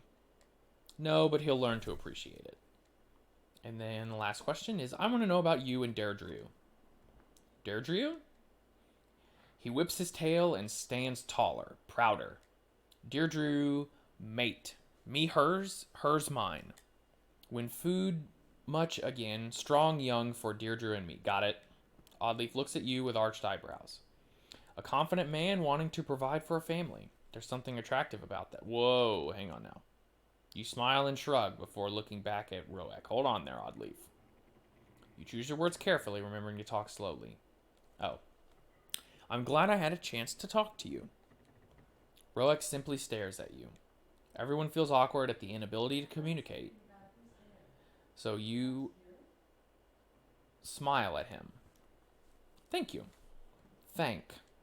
He taps a hoof to the ground a few times before trotting off. My best guess is that there are different herds like our clans, but they don't really get along. Ooh, good question. I'm going to say yes. Maybe this herd attacking Lundar was just a particular enemy.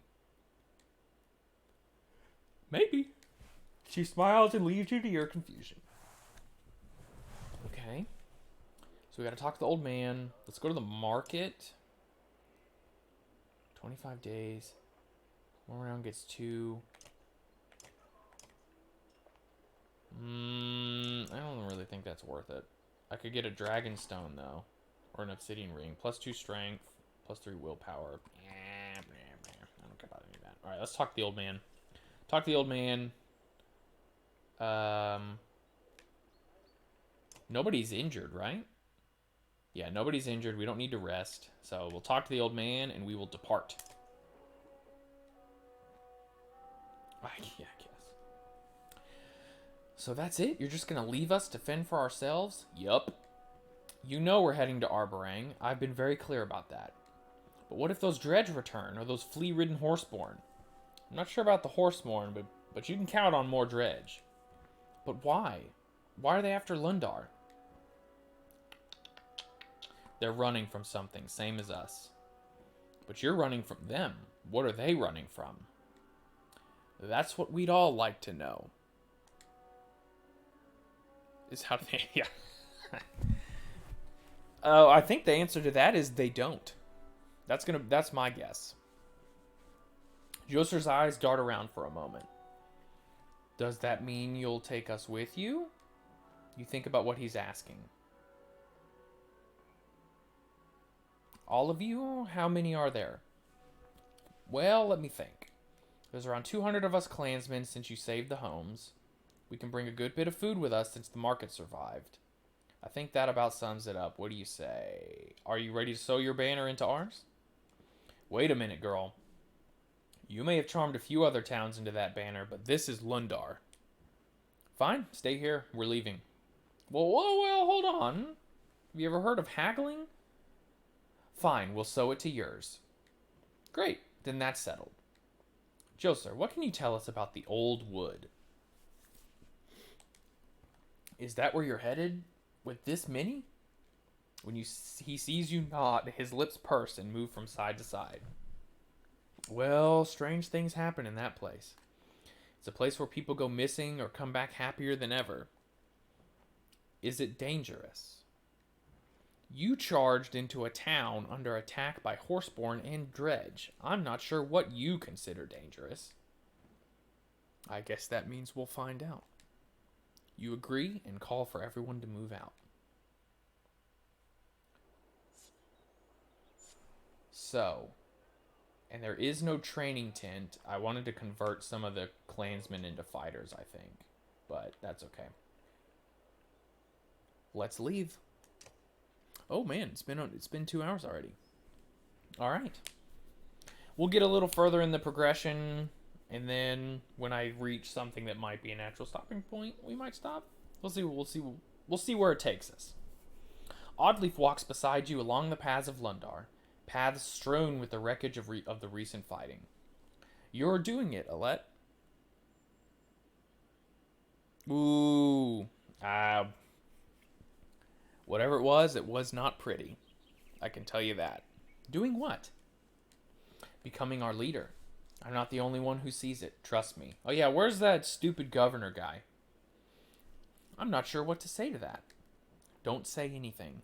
Just realize it. A few moments of agonizing silence pass before Oddleaf speaks again. I know Eyvind. I think it was Eyvind. It's Eyvind. I know Eyvind talked to you about training and mending.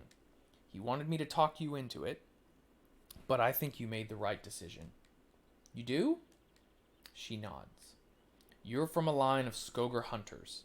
You are your father's daughter. That's something these people can relate to and appreciate. There's so much strength in that. Strength you'd never find in spell weaving. I guess, but all I can do is shoot a bow. Eyvind can lift stones and call down lightning. Yeah, he is pretty cool. and frighten everyone around him. That's not leadership. He's not our leader. As for shooting a bow, I found these Lundarian arrows for you. Best in the land. They fly further than any others. Thanks, Odd. Thank me by practicing. There's no telling what you'll be able to do with that bow someday. I guess. Snipe, snipe, that's what.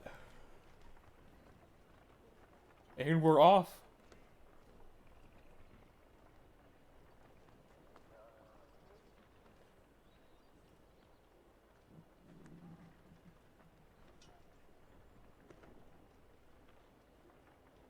Okay, fading in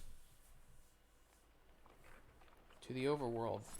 Going into the old wood. That is some Alice in Wonderland looking shit over there. Scouts report subtle movements around you. We're being followed. Studied, maybe, she says. Can't tell how many. It's like they disappear if you look directly at them. I'm gonna patrol. You decide to take the offensive and gather some fighters. As the caravan continues forward, your small group makes several laps, checking rock outcroppings and clumps of trees. While you find nothing, you cannot shake the feeling the scout is right. Okay.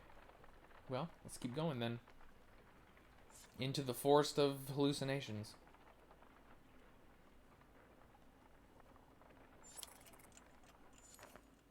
Whispers from the clansmen grow in volume with every step towards the colorfully daunting old wood. Nothing but game trails into this place, Ivor says. For this many people, I don't like it. He looks agitated, nervous. Glancing around, you notice the other Varl and even the Horseborn acting similarly.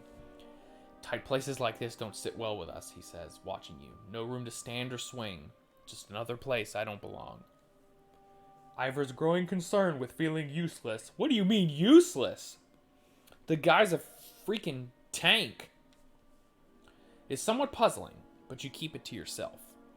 For all its majesty and storied past filled with legendary hunts, the dense foliage and spore-filled air of the old wood feels eerie. It does, yeah, absolutely right.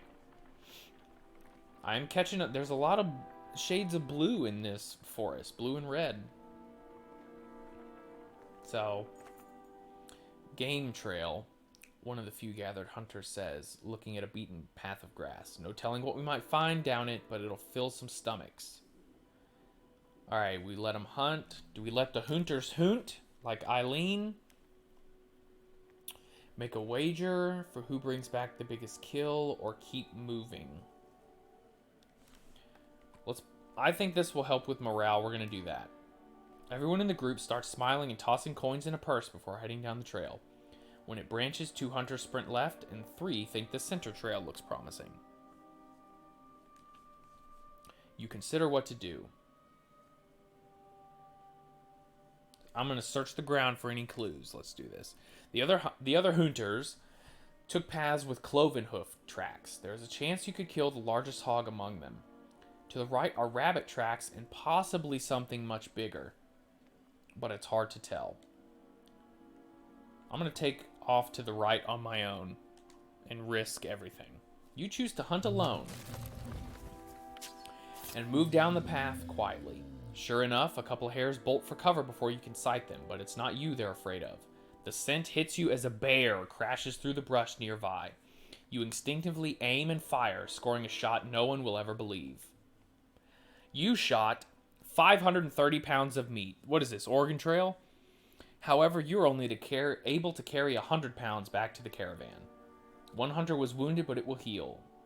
The 2 others brought back a large boar, but you are clearly the victor. Sweet. You give everyone back their coin, and drinks are shared while the injured man's leg is mended. Later, the entire caravan enjoys the stories of the hunt before feasting. Yes!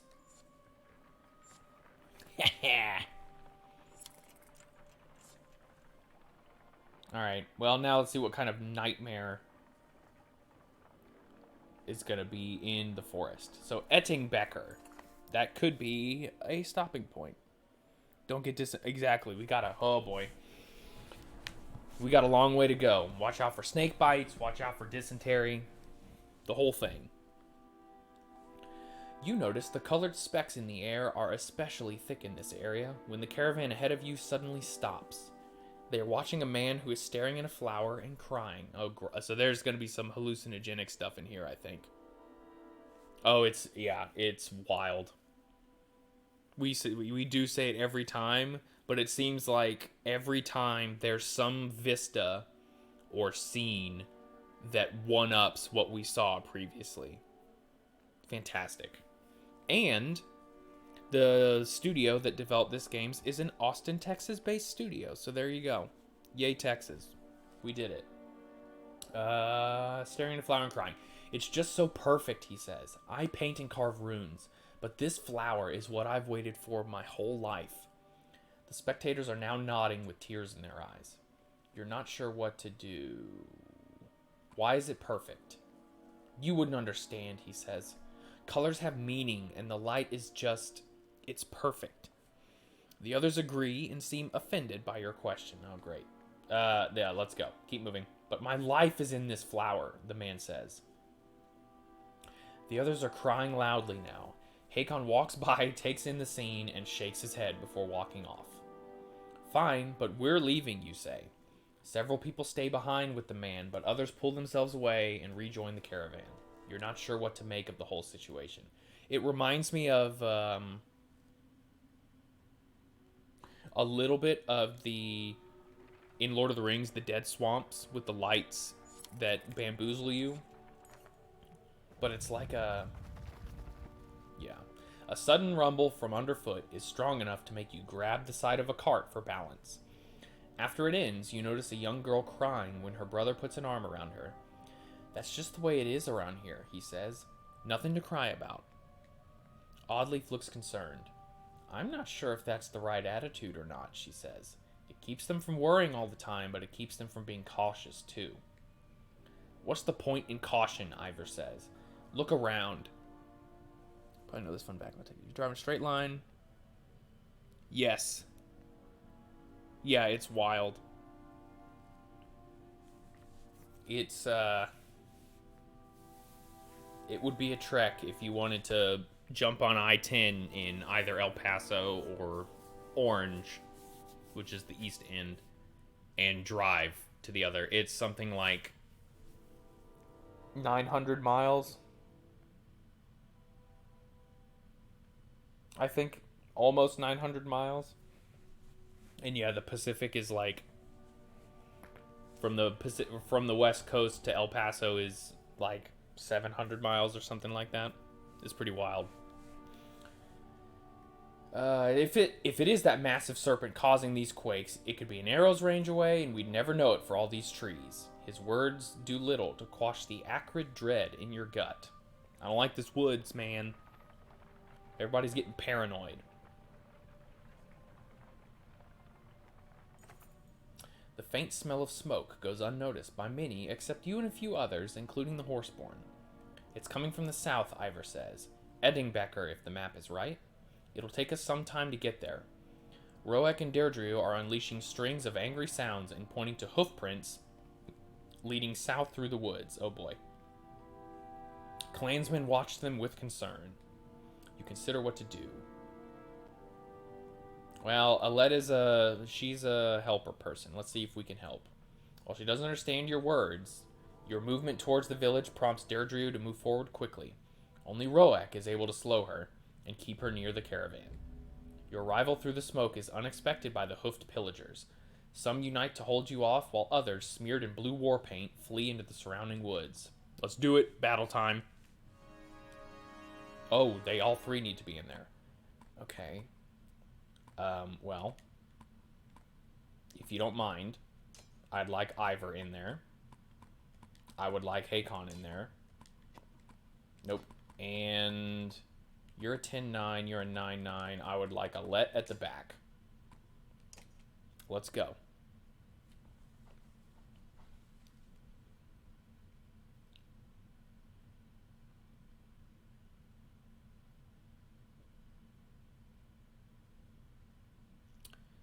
Showtime. Or it will be soon enough, anyways.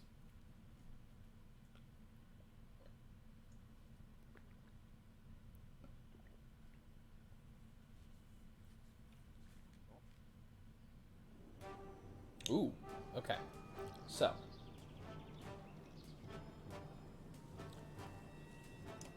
I want to let over here.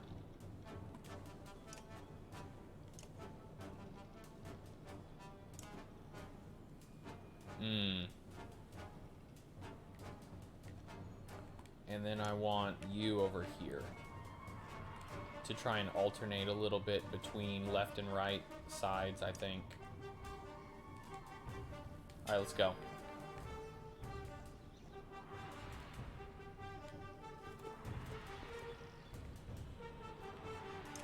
In turn.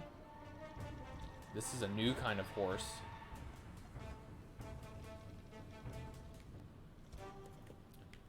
Poison tipped.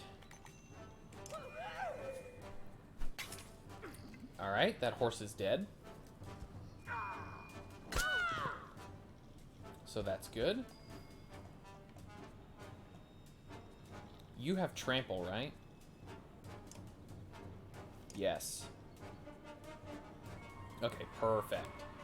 So, you're gonna come here. We're gonna trample. Why can't you go the other way?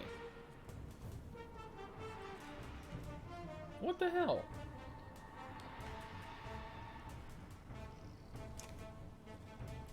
Okay, what am I missing about this? Ouch. Well, you went and got the big boy angry. Dead horse.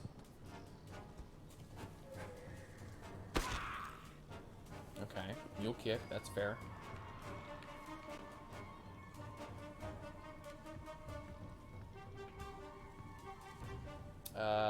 In turn, I can't do anything.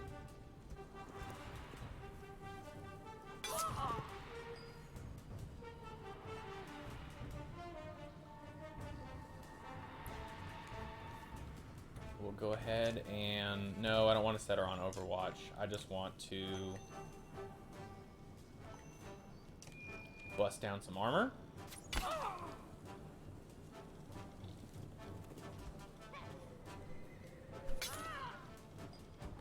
Alright, she's dead, so that's not great. Let's come over here. We're going to mule kick this guy. 4 tiles. Let's do 6 tiles. Oh, okay. Well, that didn't really work the way I thought it was going to. Ouch. Okay. You, my dear, are dead. Nice. Send you this way. Whoa! Oh, they're stunned. Oh, good. Well, at least he's not getting...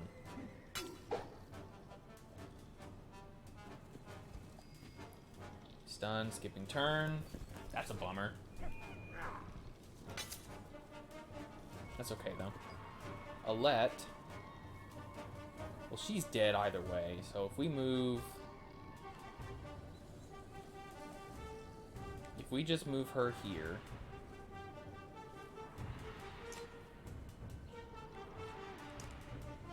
We will do...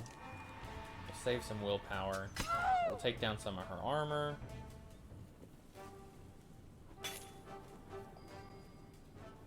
Roech. Is he the mule kick guy? Yeah, he's mule kick. Let me mule kick you again.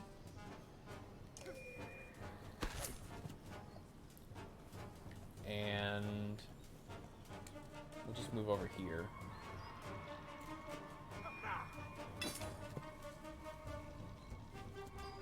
And it is his turn.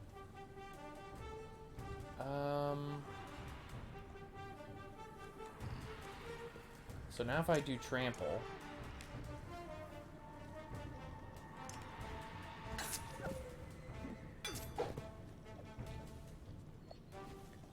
and then we'll come back over this way. Stun, skipping turn, that's great. Actually, let's come over here. Oh, he's got Tempest now. Oh, boy. I forgot he has Tempest. Fucking sweet. God, Ivor's so good. Man, they just keep... Okay, so they're just gonna keep coming then, huh?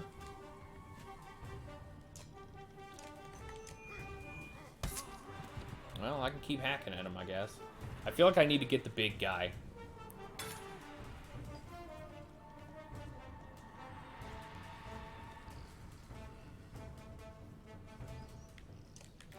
We'll set her on Overwatch.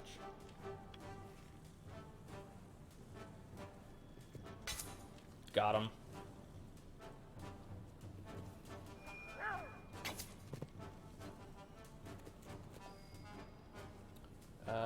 Roech is the mule kick guy.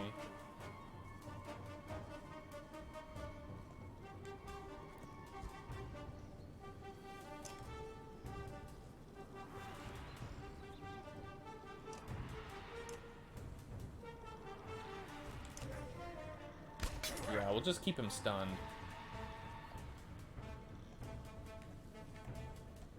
And send him up here. Stun. Okay, dead. That's great.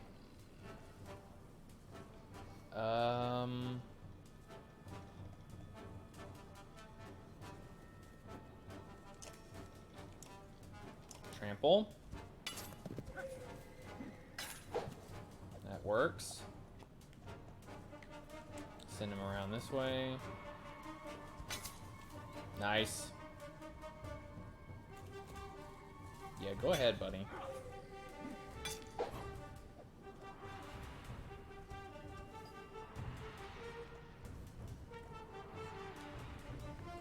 Get another Tempest going.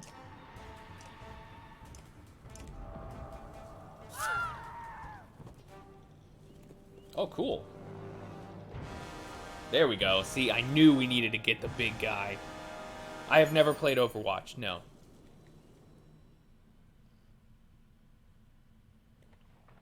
Have you?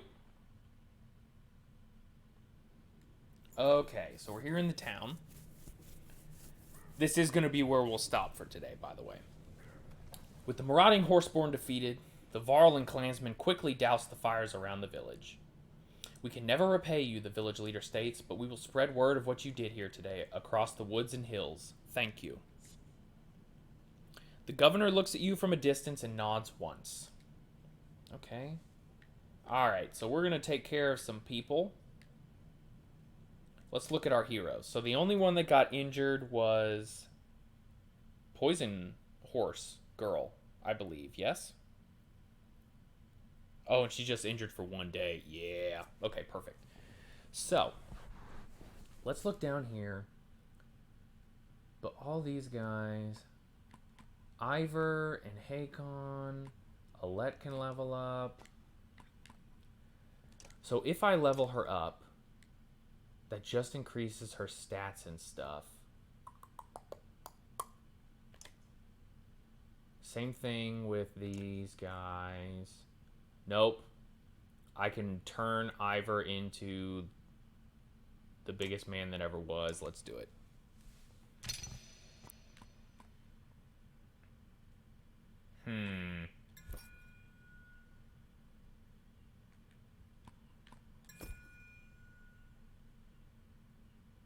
Bonus crit chance. Dodge. Bonus hit chance. And then here, to cause puncture, or to avoid an armor attack. I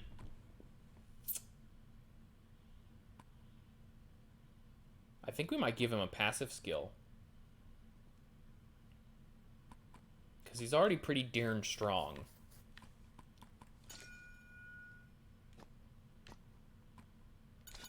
Let's put 2 points into puncture.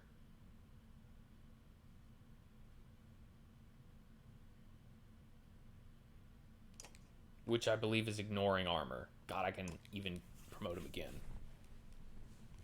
But I'm not going to do that. Hakon, no. So, is there anyone I can get to level 5? I can get Irsa to level 5. And Luden, but let's do that. We'll improve her ability. Give her a strength and the ability to exert, because now she has level 3. And there we go. Does anyone have points available? I don't think so.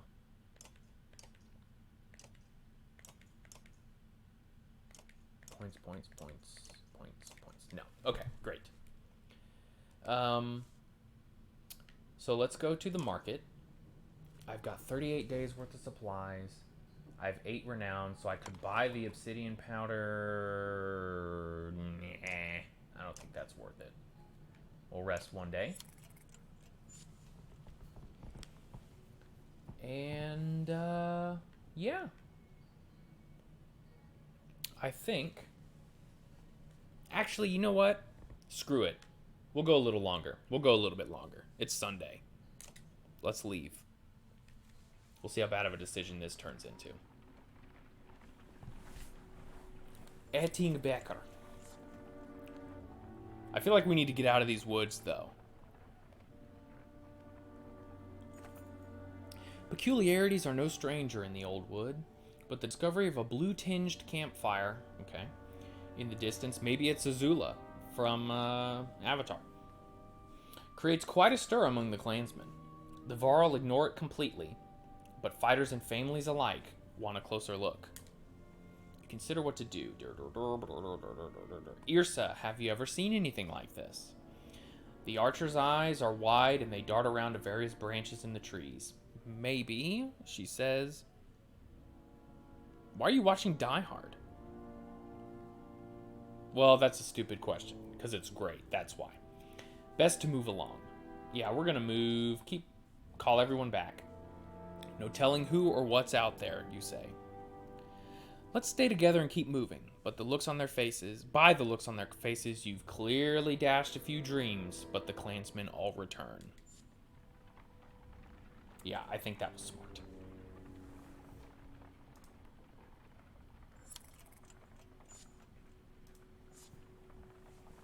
Nice, plus 12 supplies, that's good. Is this a something? It is. Alright, what do we got here? What the hell's Feywild? What are you talking about? Is that some kind of interactive theater art piece? Okay, you duck under more branches and suddenly find yourself in the clearing of a proper village. The few people you see tend to scatter as you approach, and only the water and birds make any noise. Okay. Finally, a man approaches in robes so badly torn it borders on embarrassing. His arms are covered in scratches which are freely bleeding. Okay, well get the hell away from me, dude. Welcome, friends. We don't get many visitors here, but welcome. Is everything alright here? Yes, everything's fine. An awkward silence hangs in the air. I don't trust this guy at all. Fine, I'll say it. You look like you fought a bear and lost. Oh, do you normally insult those who offer you a place to rest? He didn't... Man, did you buy DS3? That's awesome. Did you buy the Fire Fades edition, or just the base game? He didn't mean to be rude, but your clothes are torn and you're bleeding. Daily chores. These woods keep us busy and are unforgiving if you're not paying attention. I feel like this is some kind of deluxe. Nice. Good choice. So it was a beast. Brambles. Ivor gives you a skeptical look, but says nothing. Please, make yourselves at home. We've got good food and strong drink, enough for everyone. I do not trust this guy at all. The man begins walking away. Wait, what's your name? He smiles again. We have no names here. We simply are. See, this is some kind of forest cult. Map, market. Yeah, let's look at the map. I feel like we're going to get in trouble. Well, we're kind of close, actually. Well, I guess Arberrang's over here. So we're like right in the middle of the old... So Lundar, there's Ettingbecker. We're in the middle of the old wood. Okay. So, what do you guys have? expensive stuff. So, I have a big feeling that when I go to leave, some shit's gonna happen. Big time David from Last of Us energy, right? Well, let's find out if we're right. Let's get out of here. Oh, okay. Are they gonna follow us? I feel like maybe they're gonna follow us. It's worse than Baldringer's flame, a frightened Varl shouts. The trail ahead of you smolders with a line of blue flames like the one you saw in the woods. The fire's moving towards you, down the center of the trail. You wipe at your eyes, not sure what to make of what you're seeing. Hakon curses the old... Hold on. Hakon curses the old wood and fire and looks to you, panic in his normally calm eyes. The blue flame is creeping towards the caravan quickly, dividing the path. Which way do we go? The Varl King asks you.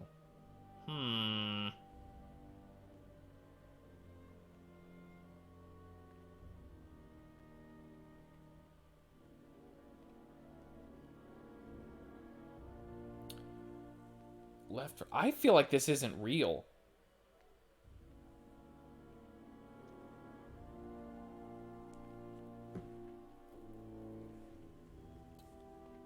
Right?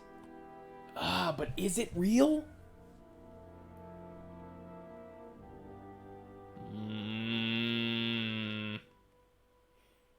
I'm gonna stick by my guns. This isn't real. Everyone calm down. You step to the front and reach out to touch the flame. It does not burn you. Okay, that's step one. See, you say? Others relax as the flame crawls down the line. Those on the right of the flame start laughing, while a few of the ones on the left begin shrieking in terror. Okay. Confused, you see the flames finally go out. Oh, great. And everyone gets quiet. The ones previously screaming run away in various directions, disappearing into the old wood for good. The others don't seem bothered by the loss. Oh, that's not very many. That's no big deal.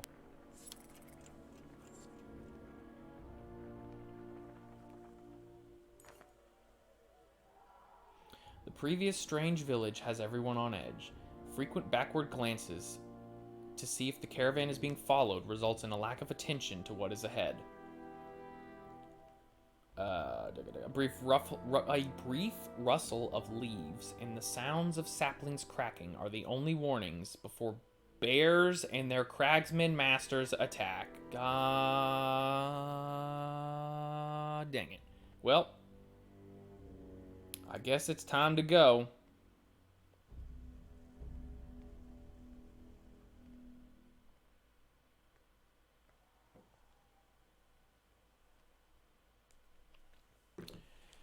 All right. So, who's coming? I mean, this is actually not a terrible party here. So, I'm kind of just gonna, if it ain't broke, don't fix it.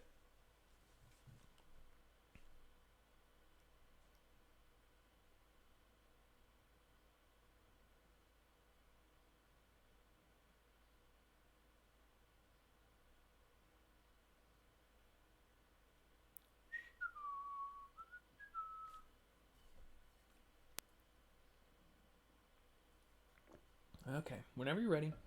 Okay, so there's the bears. And there's the cragsmen.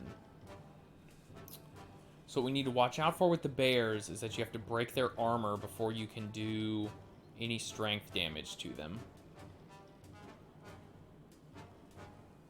Right? So...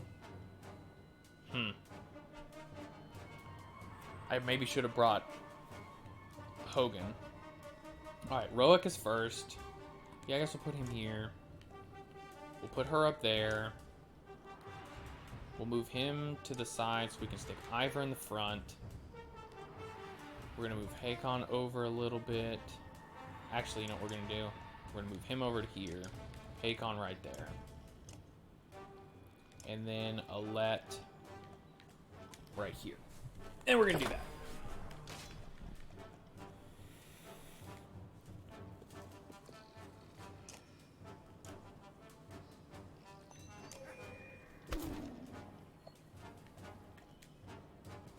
Okay. Bog Runner. Okay, he's one of those. Ouch. Fair enough. So we move you up to here. Poison tipped. Not the bear. You. And he's dead now.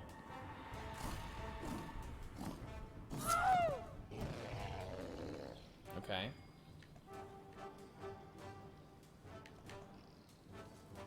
You are the trample person.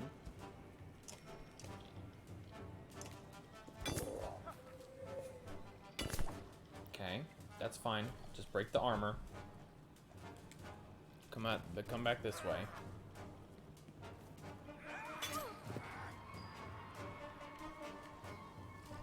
Ivor.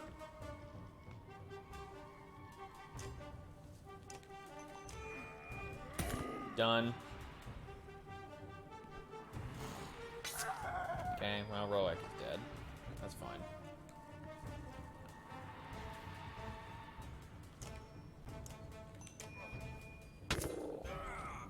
There we go. That's fine. Alette is gonna kill this bear. Stunned. Deirdre is gonna come back this way. And poison tip, not you, you. Which is almost gonna kill him.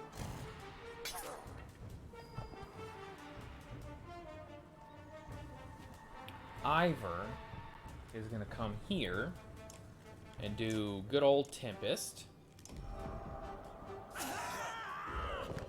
Double kill. That was deflected. That's good.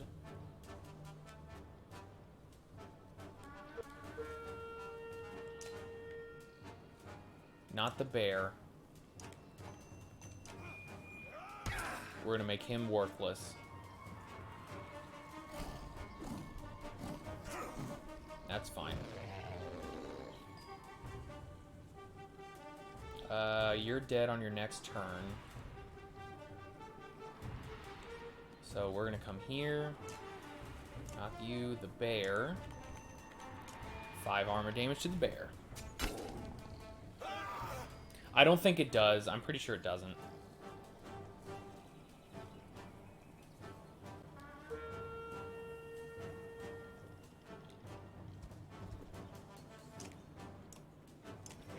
Might as well.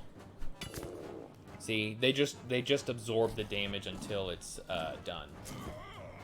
Oh, we dodged. Very nice.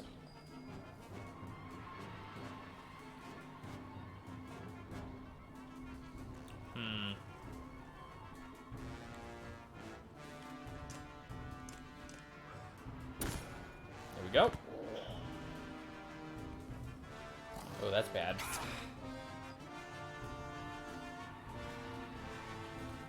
Hakon is... Oh, you're next, though. You know what? Yeah, we'll just take him down.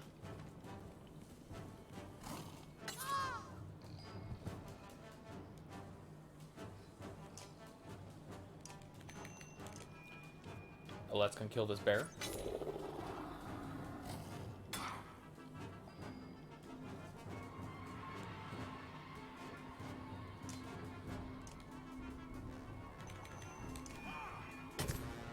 Ivor's gonna beat the shit out of that bear. We got this under control, guys. Hakon. Just a straight armor damage. That's fine. Hakon put in his time. He's doing all... He's getting it done. Miss Alette. Miss Alette's gonna kill this bear. Which frees up Ivor. Oh, Hakon's dead. Which frees up Ivor to do this.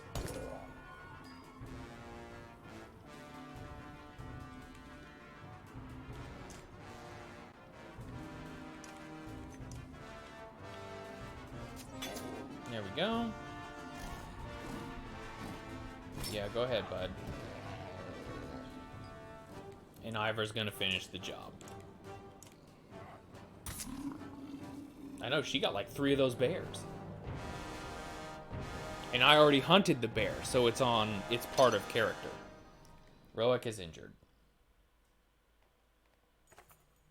A wounded cragsman pushes himself back against the base of a tree, looking like a concerned beast as you approach.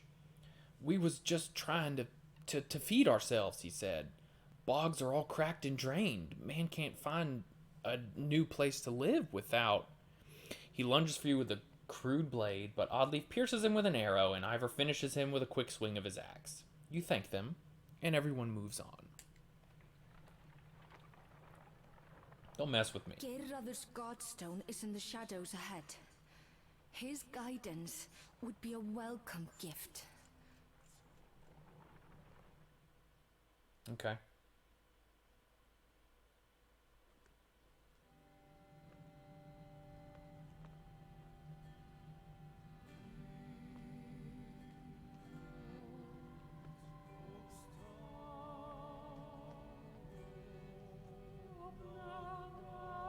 Well, we'll see.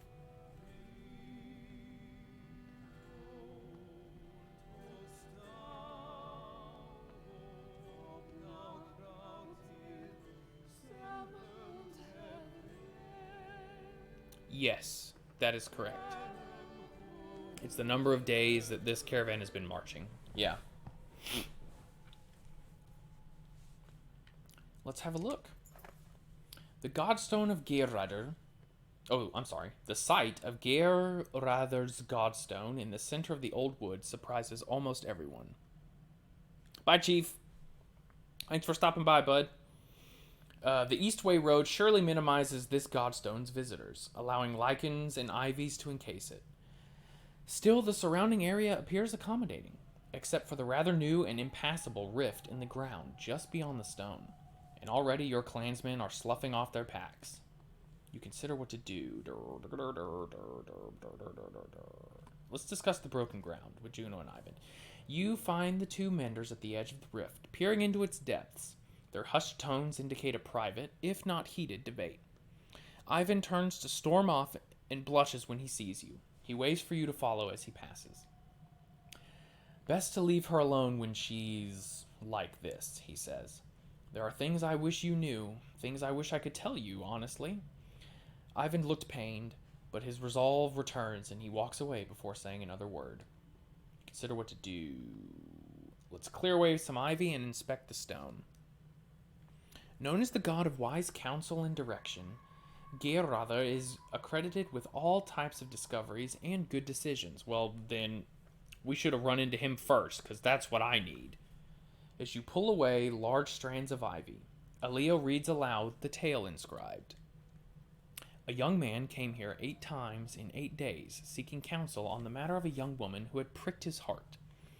On the 8th of these days, when the young man's voice had become hard with the weight of his unanswered prayers, Geirröðr cried aloud, saying to him, She is not at my stone, fool boy. She lives where you live, sleeps where you sleep. She cannot love a man who is not there. As you think about the story, you discover a small nook inside the stone. Inside is a lock of red hair tied with sewn cloth. Nice. The clansmen go about their rituals with the Godstone and are soon ready to move on, but up ahead, others have decided to make camp. You stifle a yawn, but look forward to some rest. So we're going to camp? Perfect. Okay. Here's what we're going to do. We're going to take care of our heroes. We're going to see how bad the injuries are. We're going to take care of some heroes. We're going to train a couple of clansmen into fighters. And then we're going to stop for the day. There you go. All right, let's look at these heroes. Roech got injured. But is he injured bad or just injured a little bit? Oh, he just injured a little bit. Hakon's injured pretty bad, though. Okay. I like Deirdre. I want to remove him. We're going to remove Hakon. We're going to stick the boy Hogan back in there. We're going to stick Oddleaf back in there. And we're going to stick the Ludmeister back in there. And that's where we're going to be for now. So, and we're going to look at... Oh, he just has a gold bridle? Nice. +1, +2 willpower, +2 willpower to rest. That's pretty good. Crit chance, +2 to all talents. Oh, nobody can use that anyways. That's fine. So here's what we're going to do. We're going to promote Luden. We're going to give him that. And at 13, I think that's going to be basically all that we're going to do for these guys. Yeah, you got to let Skeletor out of his little hidey hole every now and then. So we're going to go to the training tent. I want to train clansmen into fighters. We need the protection. Let's do 50. So there you, yeah, see? And then, so we're going from like 230 and 50 to like 180 and 5 and 100. I think that's a good balance. Rest 1 day. Oh. Sleep overcomes you faster than you expected, but your mind remains active. Aleo's Battle of Borsgard replays in your dreams, but this time your father hands you the silver arrow and you shoot Bellower. The Sundr growls and grabs you instead of your father. You can't breathe. Your eyes snap open and you find your tent has collapsed on you. Oh, god damn it. The ground is shaking uncontrollably. Well, so much for stopping. Looks like it's party time. You finally manage to free yourself and grab your bow and arrows.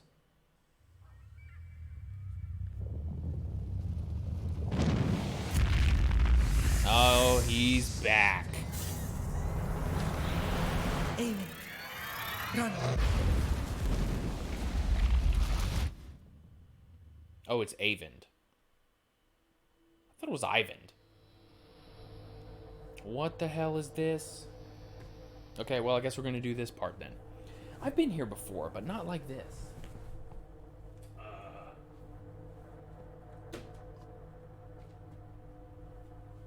Okay. Ancient tongue. How is it you remain alive while... Okay, so we got eaten by the snake. I'm no longer sure I can die. Troublesome.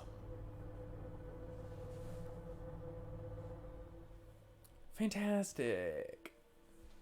You've been hunting me. Such arrogance. I consume what parts of this world I can, but your use of a power that is rightfully mine is no longer tolerable. Dun, dun, dun, dun, dun. I haven't used any power. A memory enters your mind. You've spoken with the serpent once before. That's correct. Each breath of yours is mine. Your every step is fueled by power created for me. Everything shakes violently. Have I become so pathetic that I cannot even consume you? Why must you consume me? I know of no other way. Everything I seek is just behind your thin shell of flesh, yet something keeps me from it. And if I kept you from it long enough, would you starve? Bringing gods back to life would be easier. You must have a weakness. And so must you. The others with me will find a way to stop you. The space shudders again. the others? Could they be your end as well? But you can control them all. You blink, and the serpent catches your hesitation. Bulwark. So, there is one you cannot control. He would be my salvation, but another shudder. I feel it too. We are both dying. Shit's popping off now. No satisfaction in mutual destruction. Impatience has undone me. Frustrating to learn a solution too late. The space shakes horribly one last time. Vanek desim yokel. It's my best guess. The serpent hisses just before a flashing light. A terrible pain rips through you both. The two of you shriek simultaneously and your vision dims. Okay.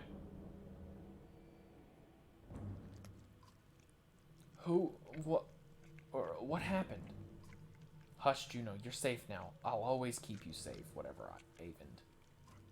Avend, how did you do this? Save your questions, we should get away from here. Is that the snake?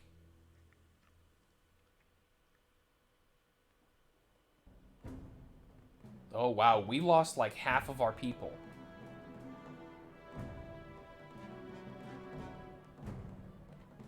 Okay. I have no idea what the final boss is. Okay, well. He ain't dead, but I don't think he liked that.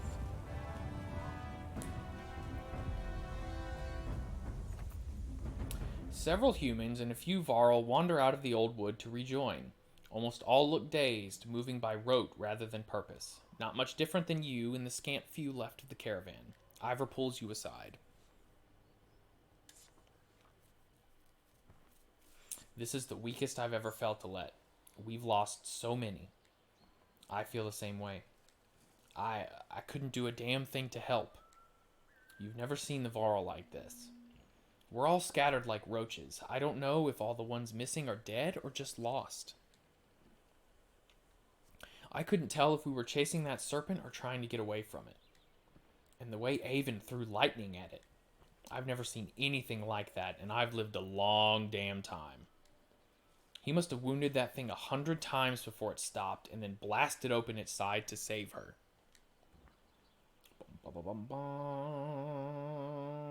I can't tell if you like what he did or not.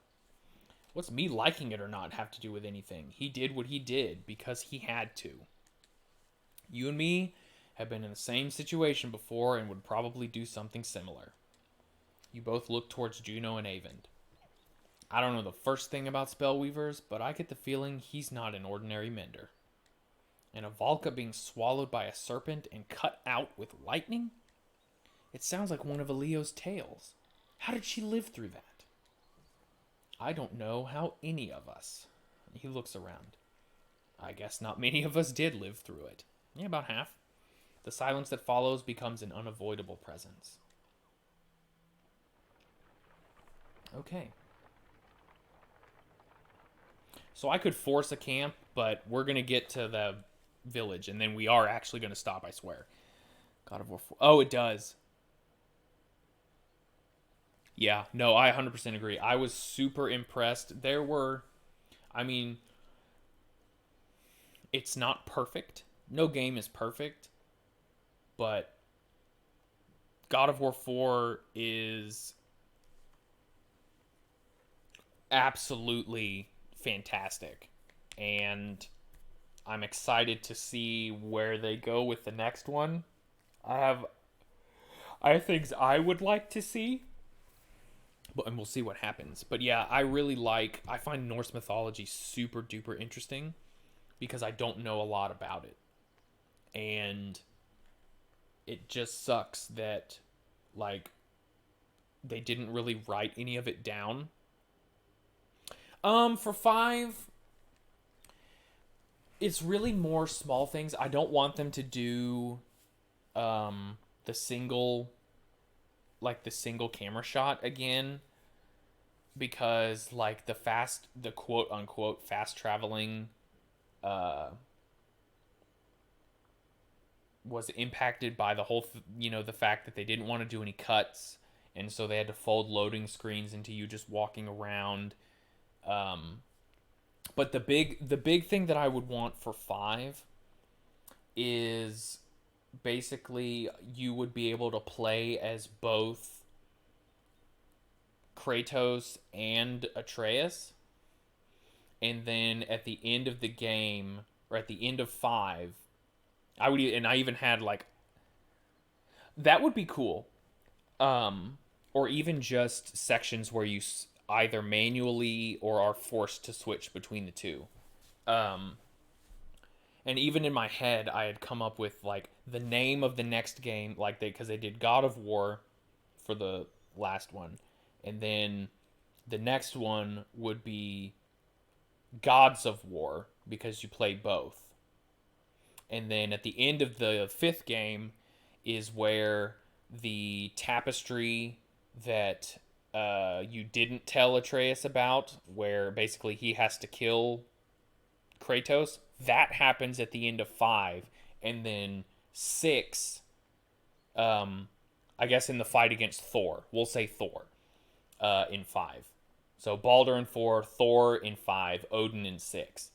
And then 5, Thor kills Kratos, but Atreus, like, I don't know, absorbs his power or some shit, whatever, and then defeats Thor. And then God of War 6 would be called War God, and it's just Atreus. So that's my pipe dream plan of what I'd like them to do.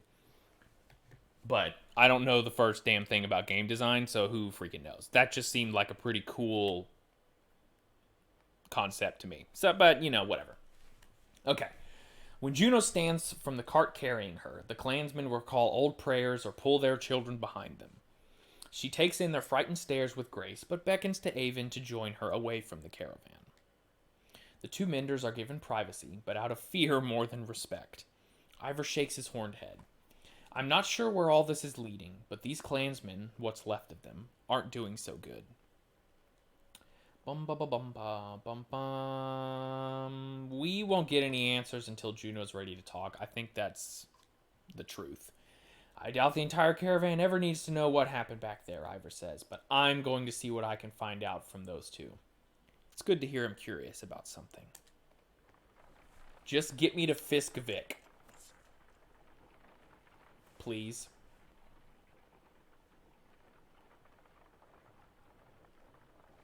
Or something like, yeah, that would be cool. Fighting all around Fiskvik. Please don't make me fight. But it might provide a meeting ground for all who scattered when the serpent struck. Okay. Okay. Days have passed since Avon pulled Juno from the serpent. Though the Menders are mostly back to their normal selves, the clansmen continue to keep their distance. I'm worried about all the people we're missing. Scattering like that in the old wood, I feel guilty. You can't prepare for a giant snake busting up your camp. But these people depend on me. I gave them my oath we would get to Arberrang. Then keep going. From the moment you left Skogar, you knew everyone wouldn't make it, but the rest of you can. Besides, what else can you do? You'll stay alive, and as long as you do, these people are going to follow you. You keep saying you instead of we. Are you trying to tell me something? The giant Varl sighs. Juno and Avon, they want me to join them. What? Join them where? Oh shit, are we splitting off? They haven't filled me in on most of the plans, but they said I'm needed and that we're leaving the caravan. Oh man! Okay. I'll need to talk to them about this. I've never had a mother, and the way you're acting, I don't think I'd want one. You sigh. No doubt whatever they have planned will be dangerous, but sticking with you hasn't really been the safest route either. But we're almost to Arberrang. And then what? The human capital full of Varl and fearing war from the dredge. You do what you have to do, but that's no place for me. Before you can respond, Juno and Avon arrive. Her hollow appearance catches you off guard. She does look worse. Ivor told you of our plans? What he could. What's this all about? We are no longer good for the caravan. Our presence not only scares the clansmen, but puts them in real danger. Beyond that, the Serpent's attack has clarified our need to move quickly, something we cannot do with all of you. I know, right? It's okay. I mean, Hakon is also pretty freaking strong, but Ivor's my boy. But this caravan needs the three of you. I need you to help these people... Oh, to help get these people to Arberrang. That's not entirely true. We've been working on something Juno learned about at Geirröðr's Godstone. That's right. Lend me your map. Confused? You hand your map to the Valka. She and Avon hold it at the corners while tracing patterns with spear and staff. The map glows faintly, and loose threads from her cloak and his tunic snake through the aged material. The image pulses. It looks alive. Okay. Cutscene? Whoa.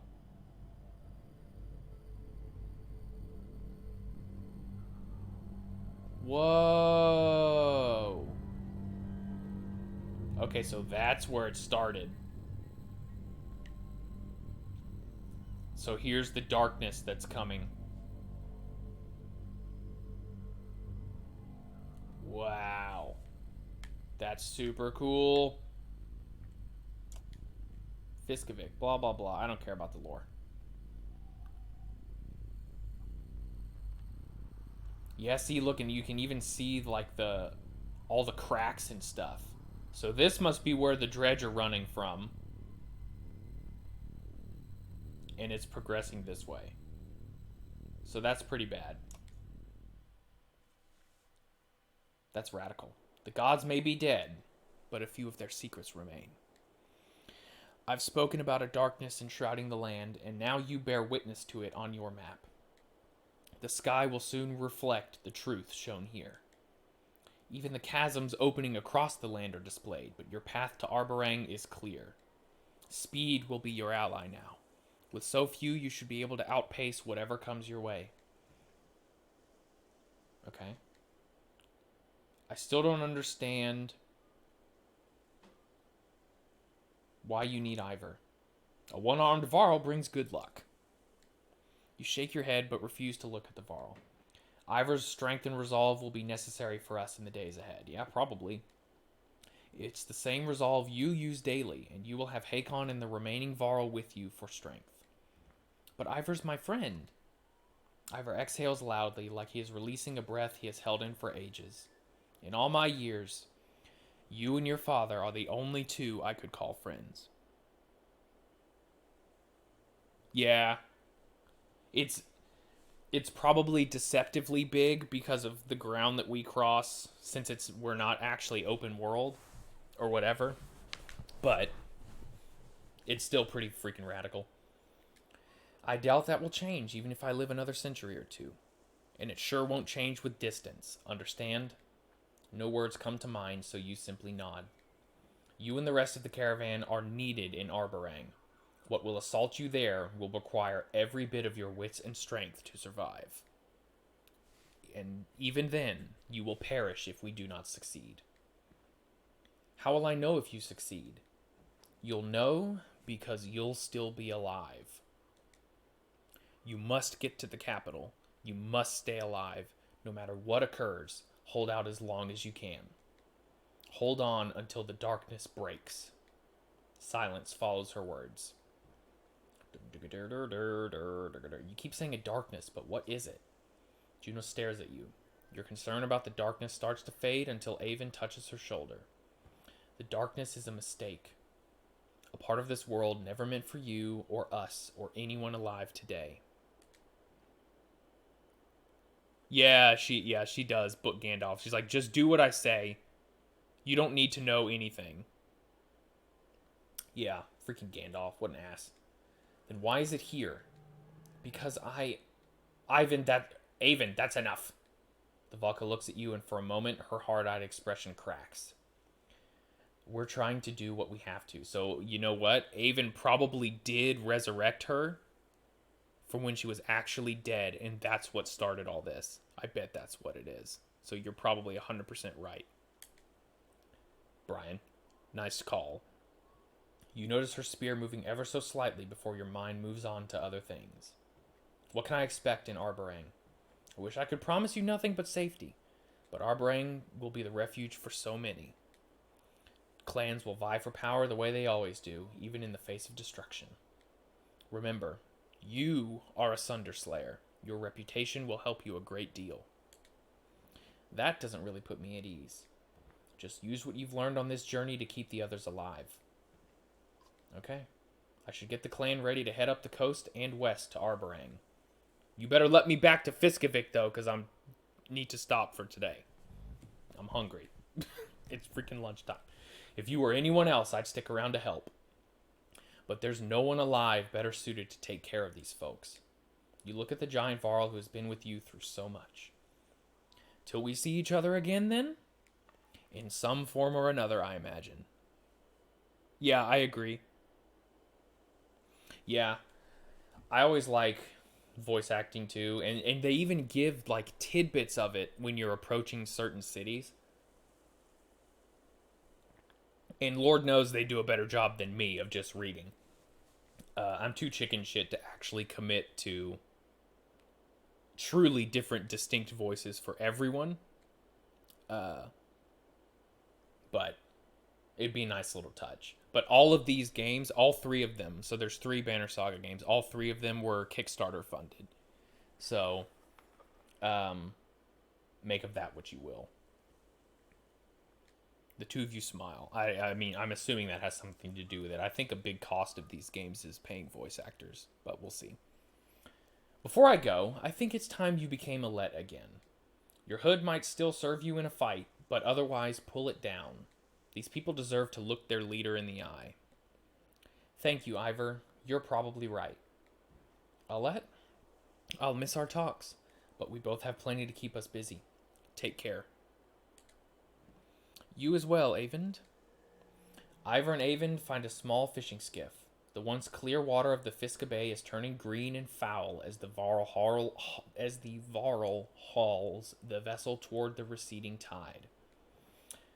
I'm sorry for the hardship that has become your life. Though it probably means little to hear it from me, you've done great work in making it this far. Continue to push hard for the capital. With my luck, my small force will face and defeat the darkness before it reaches you. I hope our efforts will not be in vain. It sounds like what we're doing right now with these 3 is setting up events in the next game. That's my guess. Then I hope luck is with you as well. Take care of Ivor. The Valka gives you a small smile before following the other 2. You turn to the caravan. Everyone on your feet. We're pushing to Arberrang. You put me back in that city, though. Son of a bitch. They didn't do it.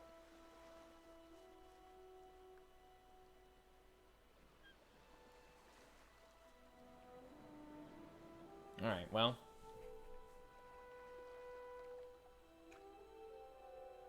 Is this the end of the game? This isn't the end of the game. Okay, chapter 13. The fetters will burst. Okay. Exactly, that's what I'm thinking. Okay, so we're going to poof back to Bolverk, and we're finally going to stop, I swear to God. Or perhaps mid-fighting the final boss to pop over. Maybe. Yeah, we'll see. Alright, back to Bolverk. A ways from the woodcutter camp, where you found rest for the ravens. Folka joins you as you stare into the woods. Don't tell me you're fine when you're not. You're still having those damn dreams. You growl, feeling less like talking than ever, but knowing the Shield Maiden won't let it drop. I keep seeing Dredge in different ways. We're eating together, then they're gone.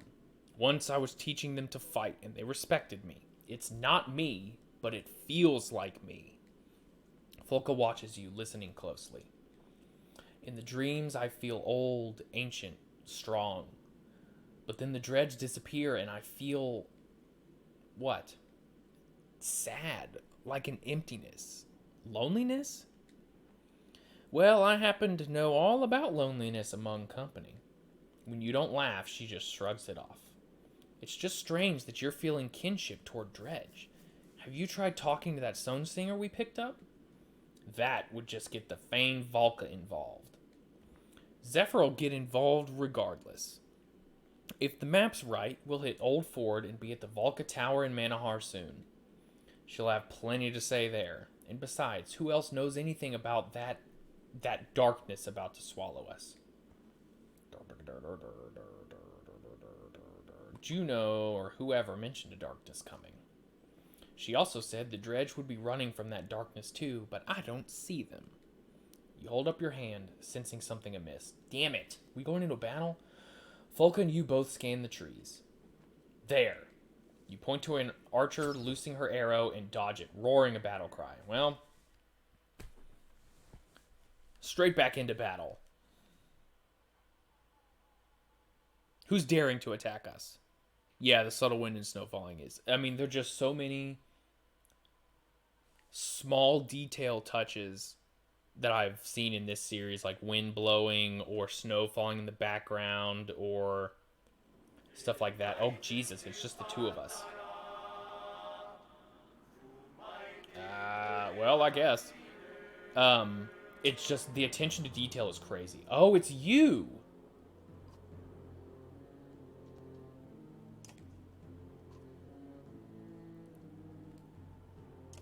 Oh, maybe not. Oh, these guys are wusses, man. Dun dun dun dun dun dun.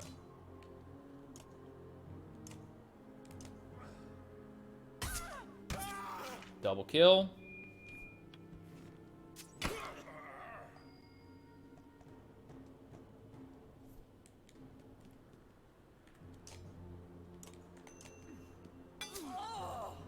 Give him a little pokey poke.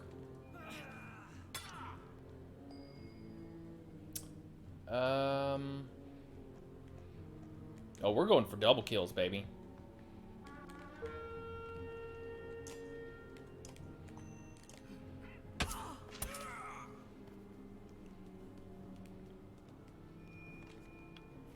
All too easy, exactly.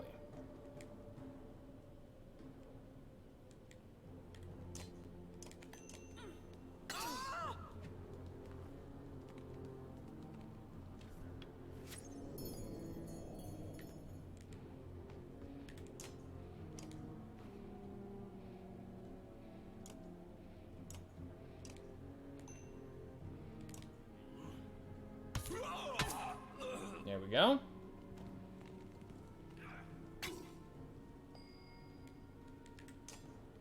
We'll at least give Folka one of them. There we go.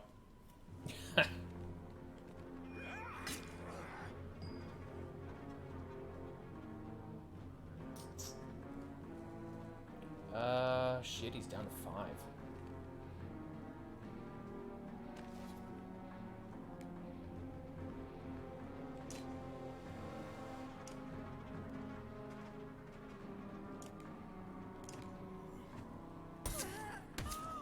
There we go.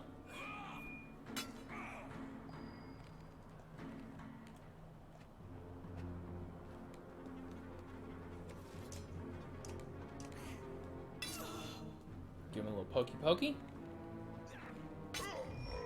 Shit, he's dead.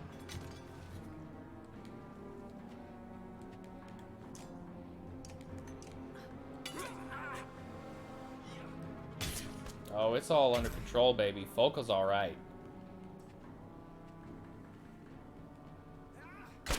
Mm-hmm.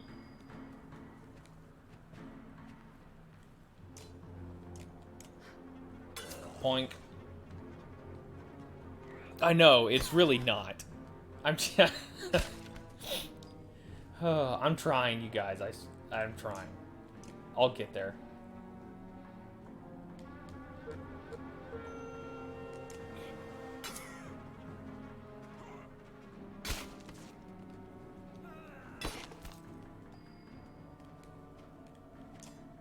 And another one.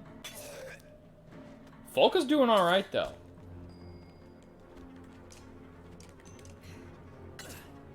I mean, she's gonna kill just about as many of these idiots as Bulwark did. Got him.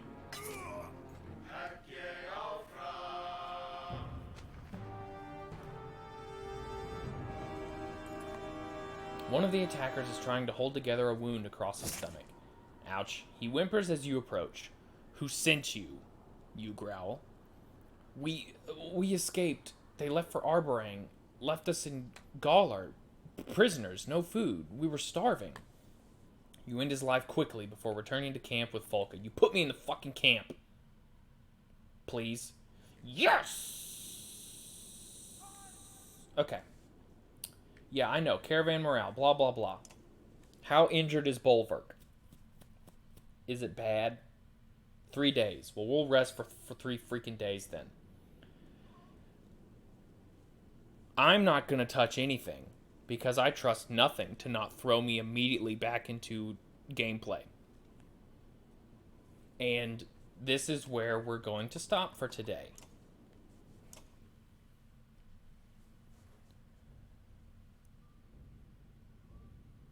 That would be interesting too. That would be interesting as well. Okay. So, transition to the little end screen here.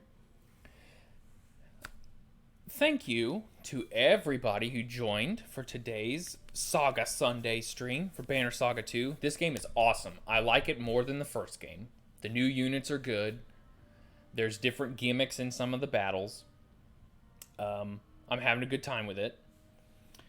But that's going to do it for today's stream. We will be back tomorrow evening at 7 p.m. Central Time for to start the challenge mode, because I've already beaten these games I don't know how many times. So the challenge, New Game Plus, whatever you want to call it, the challenge mode playthrough of the classic Ratchet and Clank series. So that's pretty exciting. One of my favorite video game series of all time. And yeah, we're gonna have a good time on Mondays and Monday, Tuesday evenings for a little while, just playing through some Ratchet and Clank. Nothing too serious. Just blowing some bitches up and turning them into animals. So, looking forward to starting that tomorrow evening. And if you guys are free and would like to drop by, you are always welcome. Thanks once again for joining me today. Enjoy the rest of your Sunday and Father's Day, for anyone out there that's a father. And pets count. I'm going to say pets count, because that's the only way I'm a dad right now. And yeah, thanks for hanging out. Have a good day. And we'll hopefully see you guys in the next experiment in the Heisland, which will be tomorrow for Ratchet and Clank. So yeah, we'll cue the outro music. Thanks for hanging out, everybody. Appreciate it.